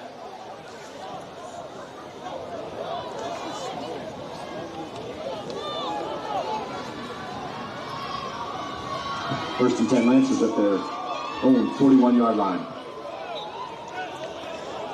Lancers now at their own 41, as you just heard from the PA. McNair in motion. A double handoff and trying to push his way forward for anything, but Cohen is stuffed for less than nothing, a loss of a yard. Montclair wasn't fooled at all by that. Kind of a trick play, fake the jet sweep to one way and up going the jet sweep to the other. Montclair was not fooled at all. They read that play perfectly. 41-yard loss, 2nd and 11. For, I think, a 1-yard loss. 2nd and 11.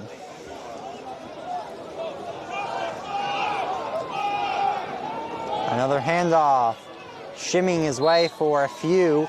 That time was Taddeo, the ball carrier. Number 28. Wrapped him up. Helped out by Adams. 3rd and 7. And Taddeo. Ball is muffed, and they do actually get a gain. Supplied by Livingston's running back. Ball is muffed by Healy. Able to snag the ball out of midair, pile forward for a couple of yards. Still not enough for the first down. Punt unit will come out. Now, big opportunity here for Montclair. Well, at least maybe try to tie the game, or maybe even take the lead with a touchdown. Big opportunity here for Montclair. As barring any mistakes that we saw in the opening punt, they will get the ball back.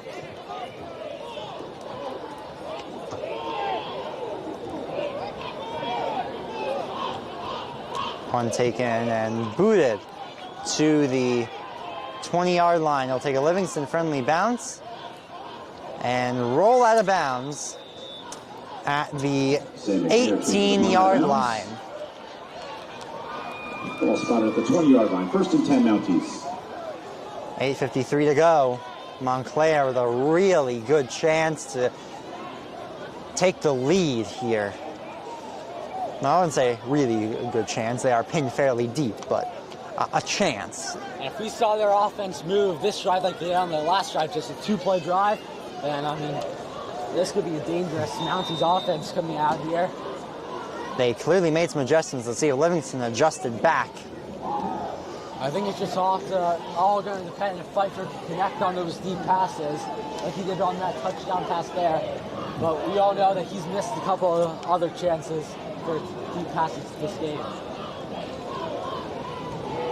Pfeiffer will gain a couple on the quarterback scramble. By Derek Ford. Derek Ford with the tackle. Livingston got a good amount of their points in their only win of the year on defensive plays and offensive mistakes from Columbia in their 24-23 win. Let's see if this defense can get their first turnover of the game tonight.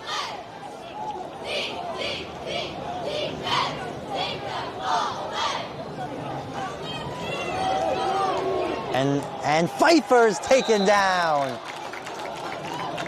Huge sack as getting to him. Pfeiffer is sacked on the play. Pair of Livingston defenders. Straight to the backfield, along with Enchitegui. Al Montclair has a 3rd and 13. Deep in their own territory. 3rd and 13, as you just heard. We hope for a big play. I wouldn't be surprised if they attempt to go deep again here.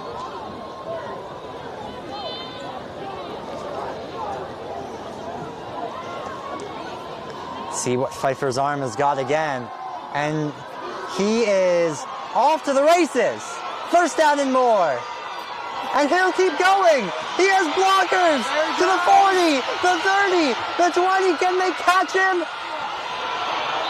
No! Touchdown! Montclair, they have the lead. What a run from Pfeiffer. He found a lane, and his legs took him to the end zone.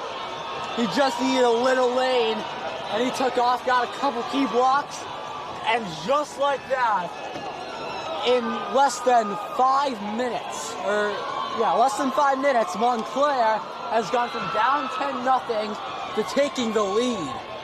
Let's see if they can take the lead by more than a field goal, make it a touchdowns game. After lead a hold. This Pfeiffer really starting to get going here in the second half. Got that big touchdown pass on the first drive, then that scramble you just saw to give Montclair the lead. That kick is drilled. It's good. And it is 14-10. We'll be right back.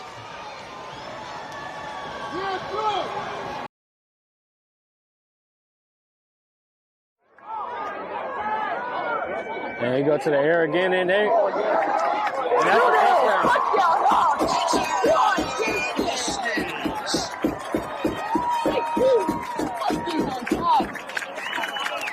And that's order. Gordon, back to pass. Gonna throw a deep ball, far side. Caught! Touchdown! Nasir Addison on the reception. And Irvington jumps out on top. It's 6-0 Blue Knights.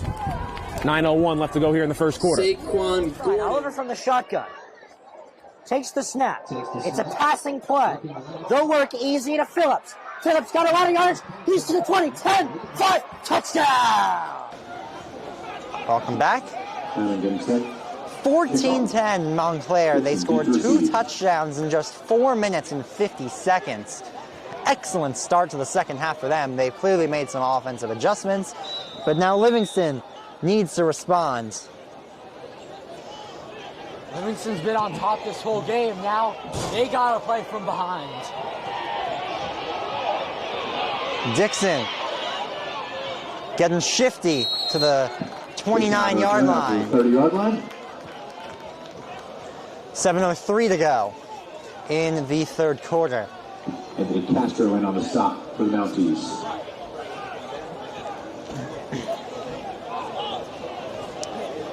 This Livingston crowd silent from a couple fantastic plays from Pfeiffer, who's elevated this Montclair offense. He had a really sluggish first half. He failed to connect on a couple passes that could have gotten Montclair touchdowns. He came out here in the second half, and he has just been outstanding. Got a big touchdown pass and a big touchdown run, proving he could do it in the air and on the ground. Ball is spotted at the 30-yard line.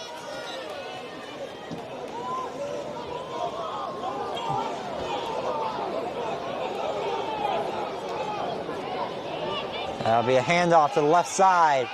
Maiello's moving, and he will push his way forward. Not enough for a first down, but enough to get a solid gain of 8 or 9.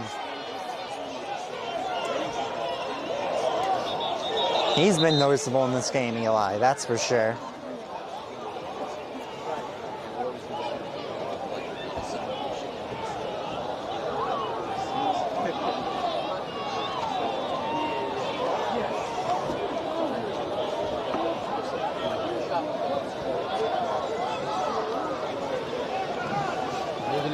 On the field. Making his way off is, I think that's Maiello. He's been great in this game, so losing him could be rough for Livingston and their offense. He is their only touchdown of the game. 2nd down and 1, and now taking his spot on the field is Chris Taddeo. And Taddeo will take it, not enough for the first down. He's swallowed up behind the line again. Taddeo wrapped up just behind the line. We got some arguments being held between both teams. Well, pushing and shoving. I believe no flags were thrown.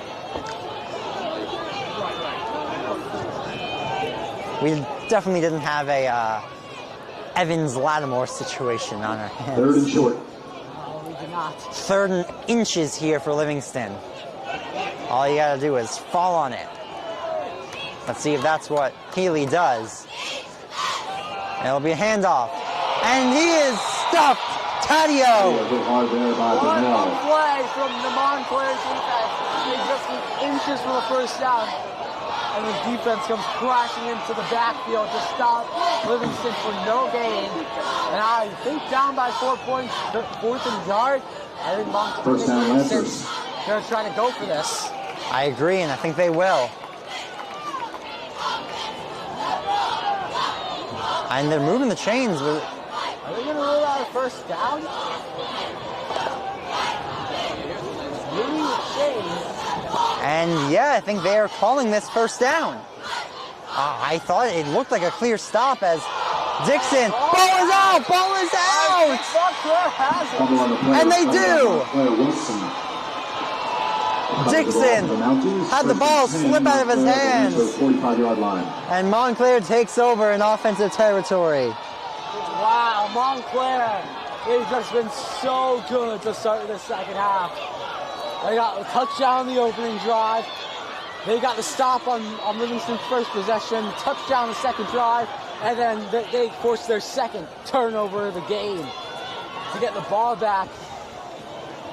Offense will trot out for Montclair, and they will look to take a full touchdown lead at the minimum. Touchdown on both of their last 2 drives. Maybe they can even go out to a 2-score lead.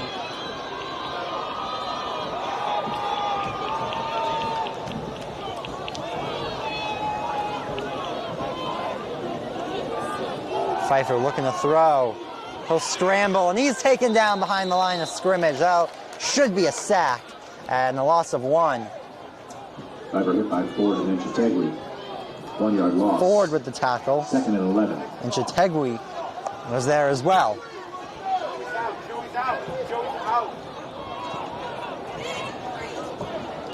Less than 4.5 to go in this 3rd quarter of action.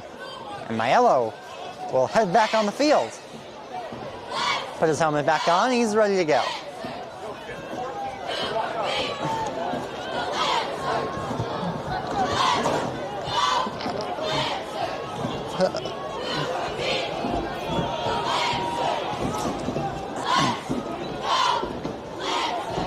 Second down and 11. Pfeiffer will scramble. Pfeiffer has room. Oh, got it downfield, and he's got Adams! Adams to the 10! And he's in for a touchdown once again, but there is a flag. Oh, this one may be coming back, and I think it is. Holding. So devastating for Montclair. Another great play by Pfeiffer. Offensive holding. Huge for Livingston. That was another great play by Pfeiffer. They're lucky that Livingston lucky that got called back. Great play from Pfeiffer. Great play by Adams coming down with the ball, sprinting into the end zone.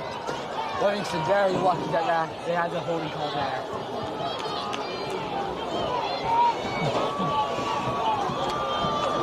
Marching band making their way back onto the pitchers after their wonderful halftime performance that we hope you enjoyed. So now 2nd down and very long for Montclair. This is further back than you would expect. I mean, maybe Pfeiffer, the holding call was way behind the line of scrimmage, I guess. So it's 2nd down and 28 for Montclair. You gotta hope you get another big play like that, Eli, as they are pushed into defensive territory. I think with how Montclair's offense is doing, they easily could. Pfeiffer sneaks through. He shimmies, and he's taken down after a pickup of only a couple. 3rd down and very long, 26, I believe. Ferrante and Joseph Jean-Marie. Livingston needs a stop here. 3rd and long. They need a turnover. They do. Well, they don't really need a turnover from here, but...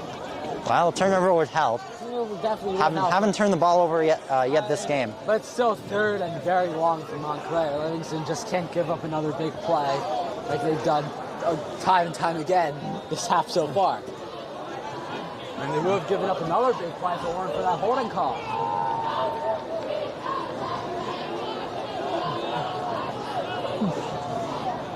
3rd and 26 for Montclair. Pfeiffer takes a low snap. He'll gun it downfield. Overthrown.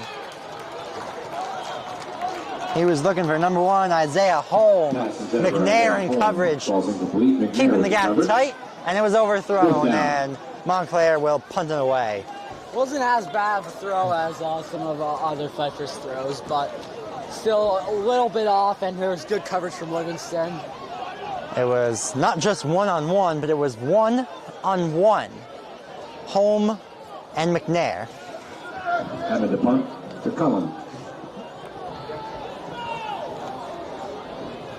And this will be booted away. And it will take a Livingston-friendly bounce to the 19-20 yard line, they will say. 13, Tedeschi Ojije. Livingston's offense needs, and when I say need, I mean absolutely needs at least a score here of some kind, field goal maybe. But at this point in the game, if they get into field goal range, you think they just go for it? I don't know, it's tough. Field goal wouldn't tie the game, but you still have plenty of time to go.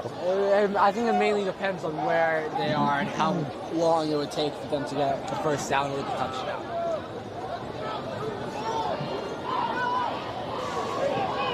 Obviously, if they needed about 10 yards and they were in field goal range, they would probably kick a field goal. If they had somewhere inside of 5 yards, they would probably go for it. Healy. Of course, Livingston had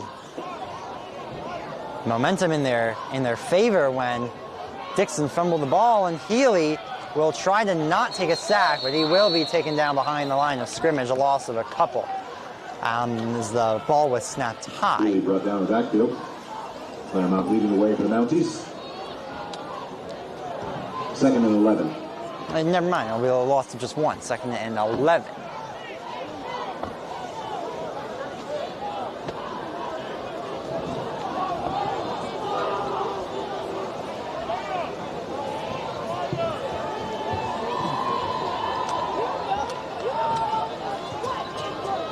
Healy handoff, and a gain of 2 or 3 on the run by Cullen. They need to convert this 3rd down. The 3rd quarter's winding down. Their offense has pretty much got nothing going this half, even the whole game, pretty much. They've had a couple, 2 good drives. Besides that, Livingston's offense has been silenced by this Montclair defense. Let's see if Healy's going to use his arm here. 3rd and 7, maybe a screen play. Snap is low. Healy looks over the middle and it's picked off. Room to run with blockers. And it's a touchdown Montclair, pick 6. Justin Burnell. And Montclair really taking control of this game now. And Livingston really starting to struggle. They got off to a good start. But all of a sudden, Montclair has just scored 20 unanswered points to start the 2nd half. Just the 3rd quarter. It is just the 3rd quarter. The extra point attempt. Bad read there from Healy. Hammond for the point after. The extra point attempt from Hammond. Didn't see the linebacker. Easy pick 6 for Montclair. That's booted up and good. It's good. 11 points is the lead for Montclair. As we wind down towards the final quarter of play. We'll be right back. D1 Media Pro Page and FHS Network.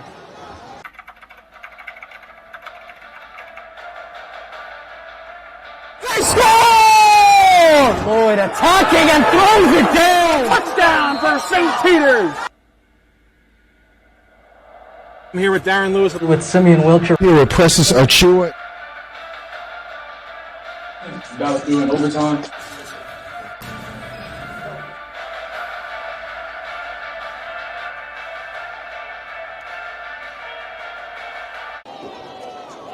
Welcome back.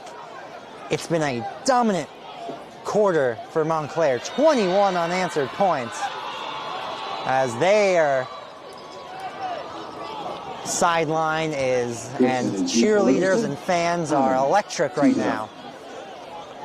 This Livingston crowd silenced even more than they already were. And they're starting to thin out. People starting to leave. They're losing hope for this Livingston team. That's going to be kicked into the end zone for a touchback, and Livingston will start at the 20-yard line. We need to get any type of score here. Make it a one-score game at least. If they get a touchdown, they will go for two, try to make it a three-point game. But Livingston, they cannot afford to get a turnover. They cannot afford to even punt the ball. They really, really need to get something going on offense. They cannot afford to give Montclair the ball back, a chance to make it a three-score game. They really need a score here. Well, let's see what Healy's got in his back pocket as he trots back out there after throwing a pick six.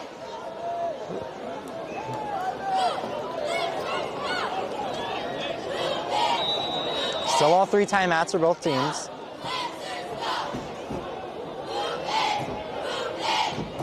Snap, handoff, left side shimmying his way for a gain of maybe just a couple there. On the carry, brought down by number 10, Jahad Williams. Is number 3, Alex Holland. 2nd and 9.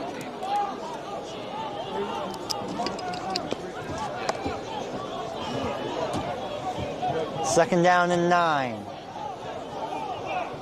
McNair in motion. And he will hold it. And he will carry it up the left side for a gain of 2. Carry, chased out of bounds. And Williams. They're back in a very similar spot they were before. 3rd down and 7. 2-yard gain, 3rd and 7. Healy needs to get out of the slump he's in. He has them a touchdown pass, but also 2 interceptions tonight for Healy. Just get out of the slump he's in.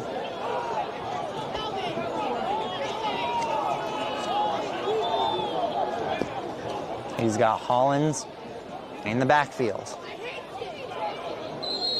Flags. Flag on the play. False start on Livingston. Legal procedure against the offense, 5-yard penalty. Moving back 5. 3rd down and even longer. 3rd and 12. You need a huge play. Livingston hasn't really gone deep at all here. They haven't really even attempted a deep pass. Healy doesn't exactly have the biggest arm, but he's very smart, very technical. And it'll just be another handoff. And I believe that is Holland pushing his way through for as many yards as he can, up to 3 yards, and it'll be 4th down and long. Don't really like the play call there. I think Livingston's playing for. I think they just ran the ball just to try to get better field position for a 4th down attempt, which it looks like they are attempting. And they will be. That would make sense as clock winds down. Quarter number 3. We'll be right back for the 4th quarter of play after a dominant 3rd quarter by Montclair. They lead 21-10. The middle, barreling towards the goal line. Baldwin is in for a Vance touchdown. Right down the middle, man. This guy, and he keep going, and the ball's loose. And they hop back on it, and that's a touchdown. Short punt, bounces at the 35. Fielded at the 40 by Quick. Out to the corner. He's got blockers and a lot of green grass in front of him. Cuts back. He's in for a touchdown. Swing pass in the flat. Gets to the corner, he's going to get in the end zone. Touchdown. Good job, block. 3rd down and 17, a handoff, getting to the outside. There's a hole, there's a 1st down, and all the way to the races is Elijah McWilliams to the house for a touchdown and for an IMIC for a division championship.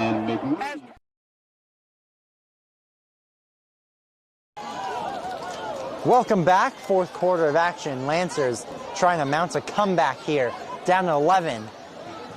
Eli, as we get things I'll ask you this after this 4th down play, and no, they will punt it. So I will ask you this now. Give us an update on NFL Steelers Browns Thursday Night Football on Prime Video. Thursday Night Football Prime Video, we have an AFC North matchup. Steelers, Browns, both teams looking to come back after 2 devastating Week 2 losses. Adams picks it up. Sorry, Eli. He'll take it down the right side. He has room to run, and he will take it out of bounds at an excellent field position at the 31-yard line. Continue, Eli. Both teams trying to come back from 2 devastating Week 2 losses. About 10 minutes has gone by in the opening quarter. Still 0-0 as Mitch Trubisky and Jacoby Brissett try to battle this game out and try to get an edge in the division. Quite the quarterback battle between those two. But that's sarcasm, of course. Yeah, both teams still struggling on the quarterback situation. But the Steelers got Kenny Pickett in the system. The Browns got Watson when he comes back. His 11-game suspension. The Jets beat the Browns. I mean, you would talk about that. Yeah, this is not an ideal situation. We got an embarrassing loss to Joe Flacco and the Jets. They're having a short week and going up against divisional rivals. Not an ideal situation. Let's get back on the game we're watching right here. Actually, I want to tell one story first. As it looks like there was a flag, so Montclair now in the red zone to start this drive.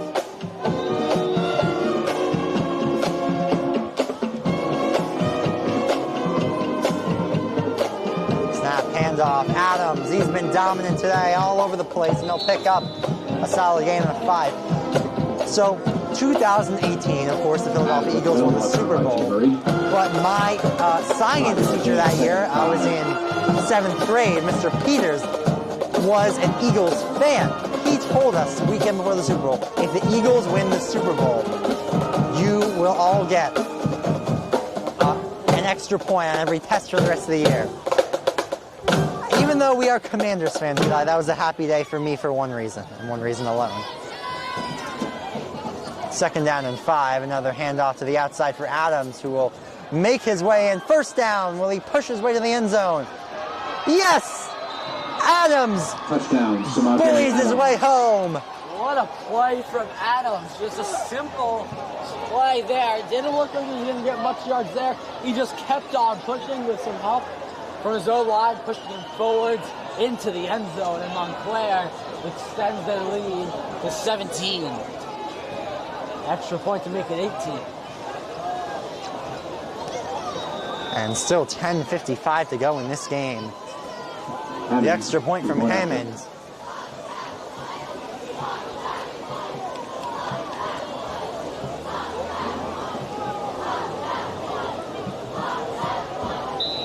It's good. It's good. 28-10 is the score. We'll be back. You can see the future of the Duke and North Carolina rivalry on D1 Media Pro.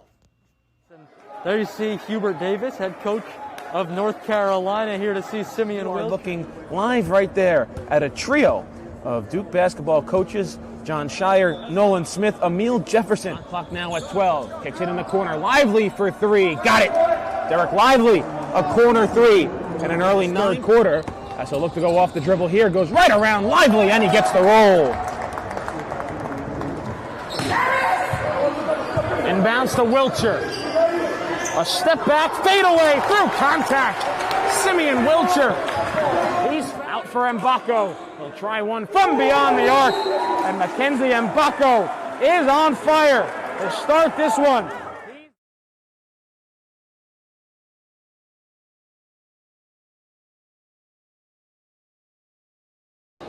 Hammond to kick off. He will fix the ball. Make sure it's okay. Circle around it a few times. And now we will kick off. 28-10. It's been a dominant 13 minutes and 5 seconds for Montclair as they've tallied 28 points. Picked up by Dixon at the 10-yard line. He will try to create a lane, can't get past the 25, 26-yard line.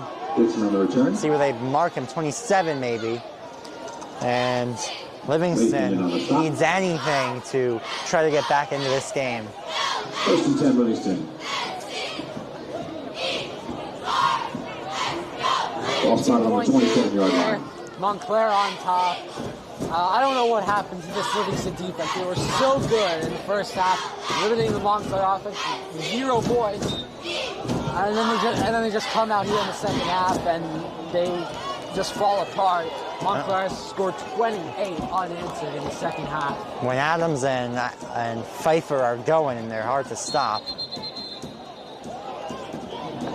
Timeout Lancers. Timeout Livingston, their first of the half. We'll take another break and be right back.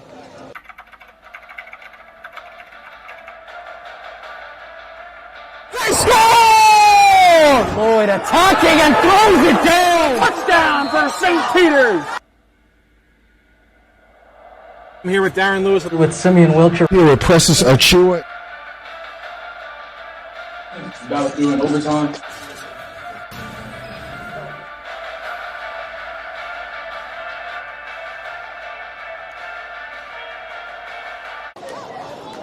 Welcome back. Score update, Eli, for Brown Steelers. So we got the first score of the game. Brissett from Pittsburgh's 11 found Amari Cooper in the end zone, and the Cleveland Browns have jumped out to a 7-0 lead. Brissett finding Cleveland's new star receiver. So going back to high school sports, Montclair looking to take revenge for their soccer team, boys soccer team, who lost 1-0 to West Orange today in Montclair. Kevin Conley was on the call for that one from the D1 Media Pro page on the NFHS Network. It's on the on-demand function. You can check that game out. But make sure to wait till the end of this one as Healy throws it to the outside. Gain of a few on the completion to McNair. McNair on the reception. 4-yard gain, 2nd and 6.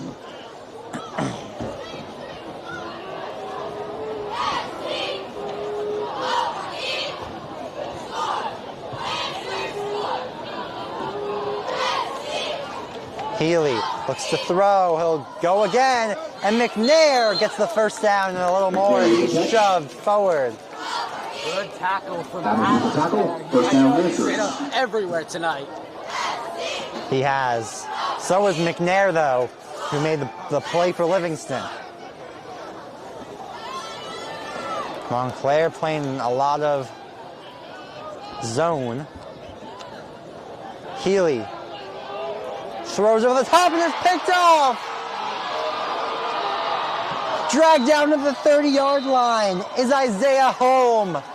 Isaiah Holm with the interception. Healy had that one. Shaking up on the He play. just couldn't play it on the money. A bad pass from Healy. Montclair takes advantage of it, and they get the ball back. And it looks like a Lancer is shaking up on the field. And you are correct there.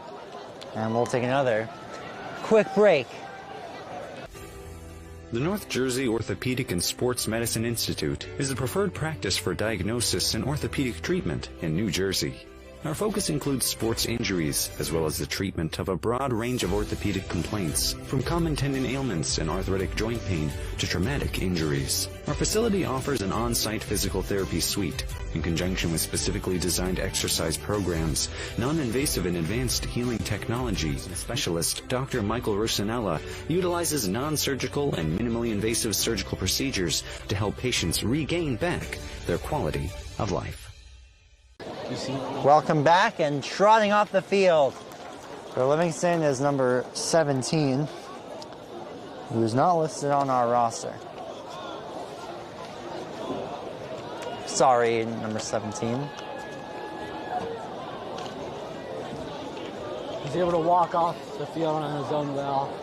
It's a good sign, but he's down for a little bit. And he looks shaken up on the sideline. We wish him the best. Montclair has the ball back after that interception. I think this Livingston defense has been on the field too much. That ball's overthrown. Oh, Dixon dropped a pick. By Dixon. Bryson, Bryson, a the little intended mad at receiver. himself there. He had that ball in his hand. 2nd and 10. A chance to give Livingston the ball right back. Pass And it wasn't. just fell out of his hands. The intended receiver was number 15.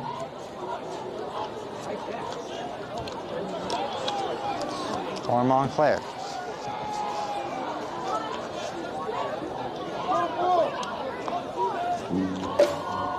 And that would be, thank you, Eli Matheson. Pfeiffer with Adams in the backfield, right next to him.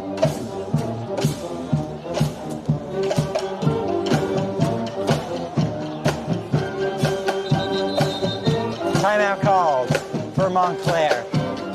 Timeout Montclair. And we will have to take another quick break and be right back.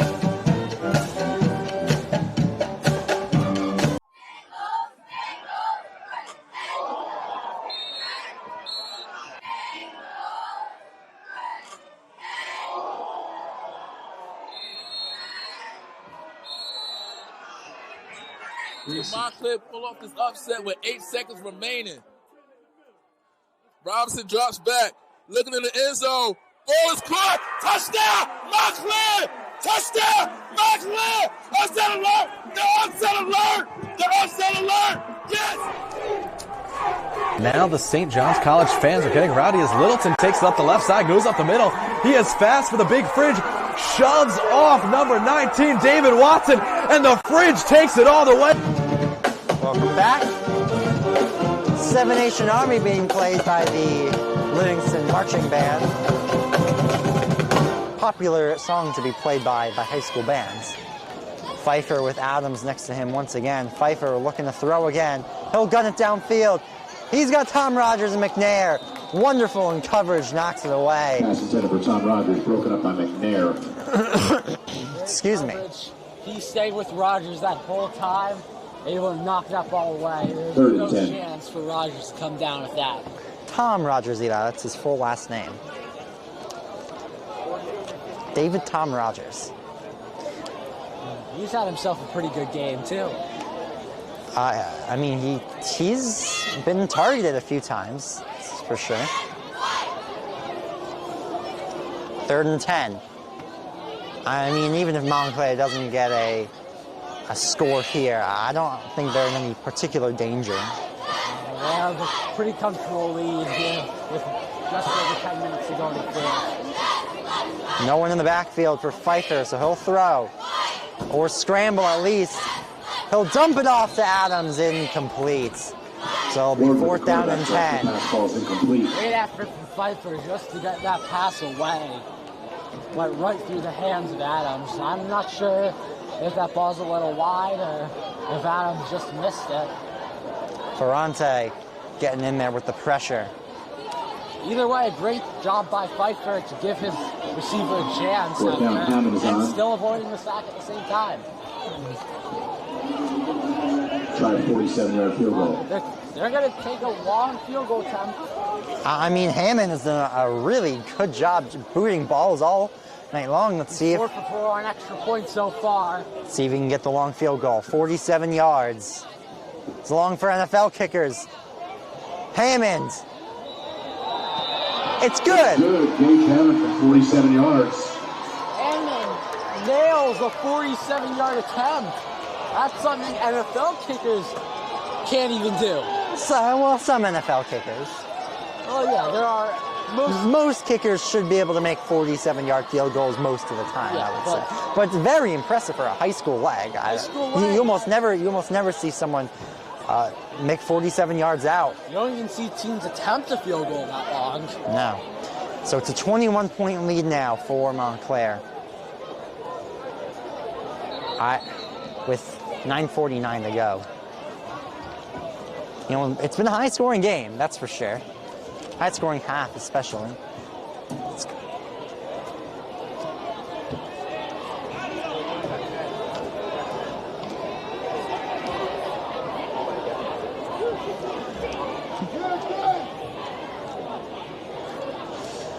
The kickoff now for Hammond once again.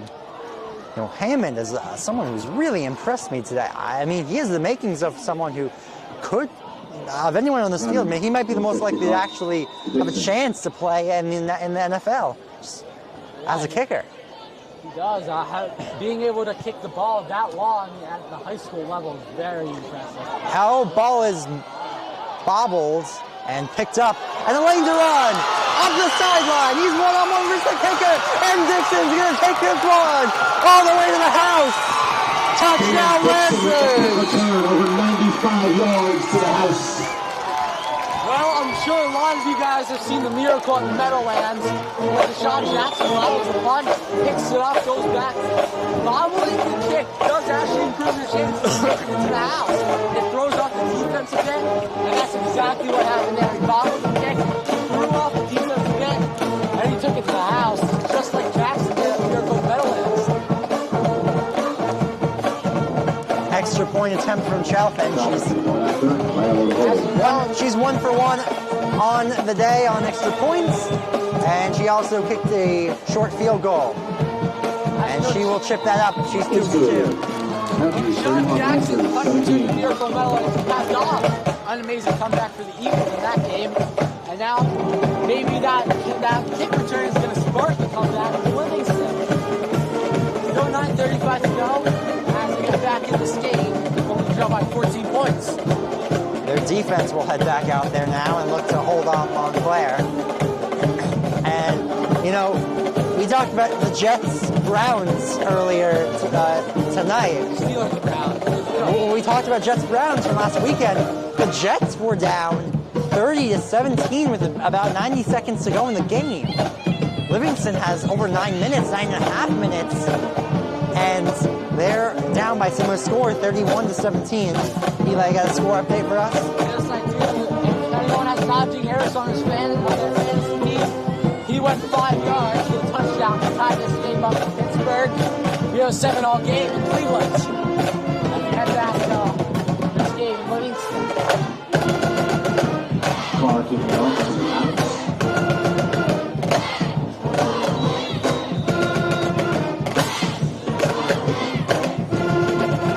Kickoff. Taken at the 37-yard line. It's covered by number 22, Benedict Barugu. Either the kicker just whiffed on it, or they attempted an onside kick that just didn't go their way. It's possible, entirely possible. I mean, onside kicks are more likely to work when you're not, when the opponent isn't expecting them.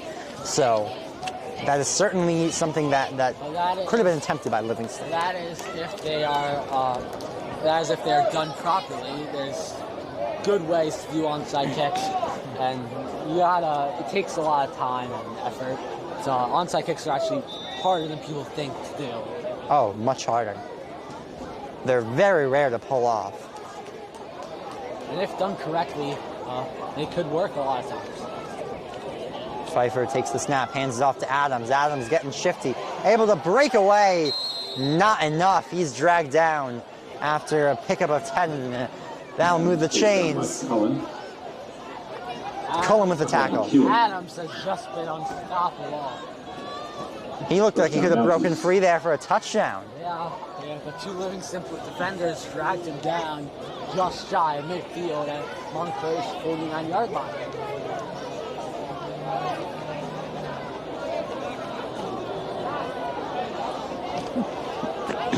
So, Thursday night game has been a good one, high scoring, 48 total points between the two teams.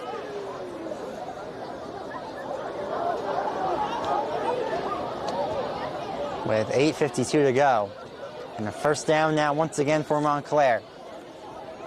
Pfeiffer and Adams have been an unstoppable duo on this second half, but he'll hand it off.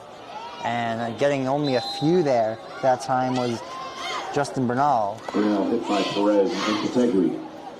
2-yard gain, 2nd and 8. Livingston needs to stop here if they want a chance in this one. They do. They can't let up any points, not even a field goal. They cannot go back down by 3 scores.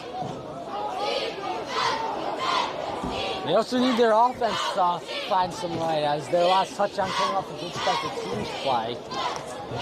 The offense, that's definitely needs to awaken. 8 minutes to go. Montclair's happy to kill as much time as possible. Pfeiffer waiting even longer, looking at the play clock. They'll put Adams in motion and take the snap, and Adams getting nifty, spins away. Oh, what a play to the outside. Tries to go back to the inside. He'll end up getting a gain of about, I believe, 4 or 5 on that one, and it looks like it'll be 3rd down and 3. Another great play from Adams. Went to the right hand, didn't see a lane. Great move. Spinorama. Go to the left. It will pick up that game and make it a 3rd and 3. Not too long. Montclair, they had the first down and continue to drive.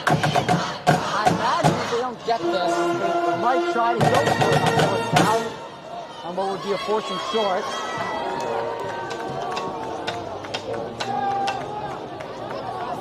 Seven minutes to go and counting down now. And 3rd and short for Pfeiffer and the Mounties. Pfeiffer takes the snap. He'll roll out to his right. He will get past a man and continue on. 1st down and more. Oh, you see there, Pfeiffer is a strong quarterback. He's able to make a tackle. And elusiveness, too. Yeah, take what would have been a sack and convert it into 1st down, Mounties. 1st down. Key 3rd down play there for Pfeiffer. And now you're getting close to Hammond field goal range, as crazy as it sounds at the high school level. Yeah, as they're at the 36, I wouldn't be surprised if they gain about 5 more yards and they try a field goal. As I would say, a field goal would put the game away and make it a 17-point game, 3 scores. I don't know if Livingston could come back from 3 scores.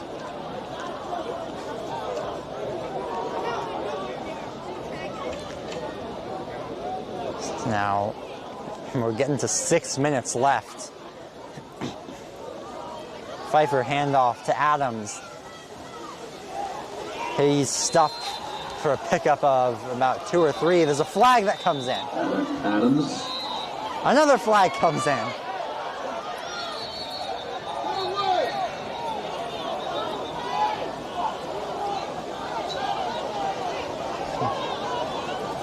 Adams on the carry. There's flags all over the place. Well, let's see what these flags will bring. And actually big for the Lancers, because in either way, it stops the clock. And Montclair right now, with the ball placed where it is, they're looking at about a 50-yard attempt, I would say. Which, I mean, Hammond nailed a 47-yard earlier, 3 yards longer. Looking at his kick, 47-yard attempt, he definitely has the leg to make it 50 yards.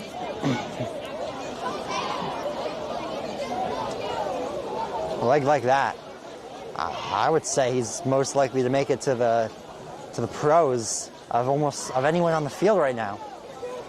I would say the same. I mean, there's with every other position, there's really a lot of intangibles you have to take into account. A lot of different. Especially as you move up from level to level, move yes, from high school to college, but kicker, to NFL. Kicker, if you can kick, you can kick. Doesn't really change that much. No, if you can kick a 50-yard field goal in college, you can kick a 50-yard field goal in the NFL. That's what got Evan McPherson drafted by the Bengals, Cade York drafted by the Browns. And that's where I could see getting Gage Hammond drafted. Great name too, Gage Hammond.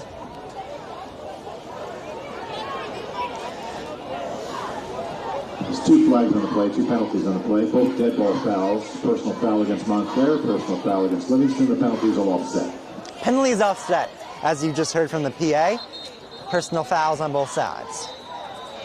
I would say they're looking around just 47 yards from right here for a field goal attempt. Not first down, still a chance to move the ball, but they're definitely in field goal range for him. 2nd and medium. 2nd and 6.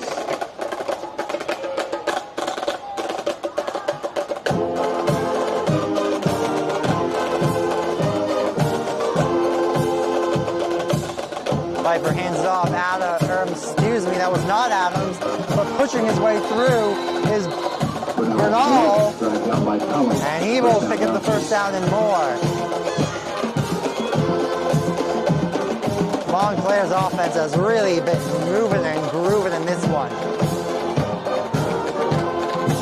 And a touchdown here would most likely seal it as we wind down the clock to almost 5 minutes, and it should be wound down to under 5 minutes by the time this ball is snapped next.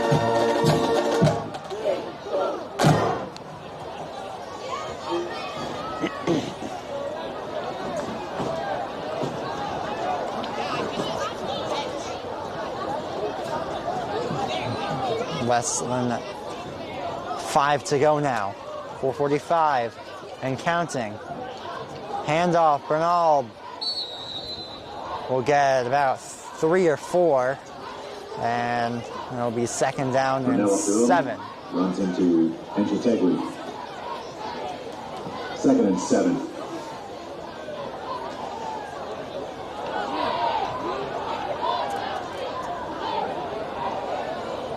Two timeouts on both sides. They're in range for what could be a chip shot for him, and a lot of it high school kickers would struggle with for him, and this range would be probably around a chip shot. Easy peas and lemon squeezy. Still no guarantees for kickers. You saw there's always those kickers who miss those easy attempts. You think it's a definite make. Adams moving and grooving his way for a gain of a couple, and it'll be 3rd and medium. Adams slicing through the line, runs into Ford and DePaula. 3rd and 5. With the clock getting to where it is, it's unlikely that Livingston will, even if they get a stop here, a turnover, it's unlikely that they would be able to come back here, but anything's possible in sports.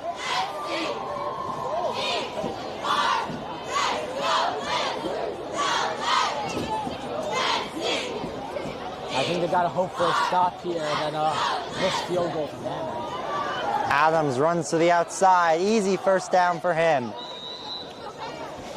Adams on the carry, run out of bounds by Cullen. Honestly, I think you need a turnover here.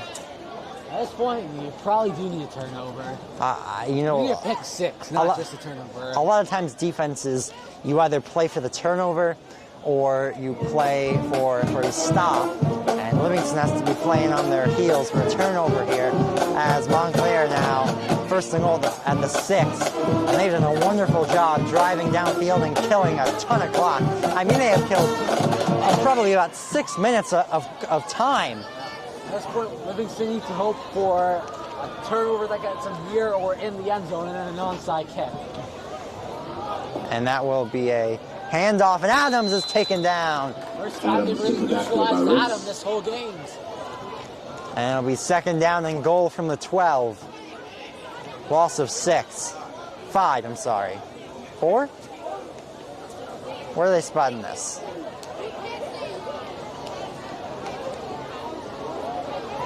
Looks like they're spotting it actually at the 10, so second down and goal at the 10. My apologies. They're really taking their time as the clock gets to a minute 30. Yeah, I mean, if you're Livingston, you got to start taking timeouts sometime soon, right? They have 2 left. Yeah. Unless they think it's a lost cause, which, would make sense. It's very unlikely at this point you come back from a score that lead this big. Pfeiffer shifting his way for a gain of about 7 or 8. Livingston not choosing to take a timeout. I think they're just going to accept a loss here. As I would say, the clock will run down to close to 20 seconds, where I would say maybe Montclair would just take a knee if Livingston's not taking their timeouts.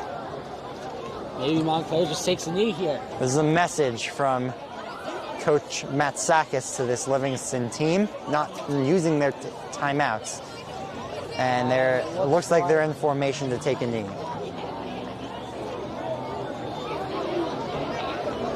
with less than 30 seconds now to play. Are they going to take a knee? Looks like they're going to run the clock down. They'll take a delay of game with 16 seconds. Delay a game against the offense. I mean, I don't even know the point of that. You could have just taken a knee and ended the game. Yeah, but either way, Montclair coming out, getting a big win against Don't forget, fans, we'll be back here next Friday night, September 30th. 31 points in the For second senior half night. after laying the It's goose Montclair High egg in School. the first half.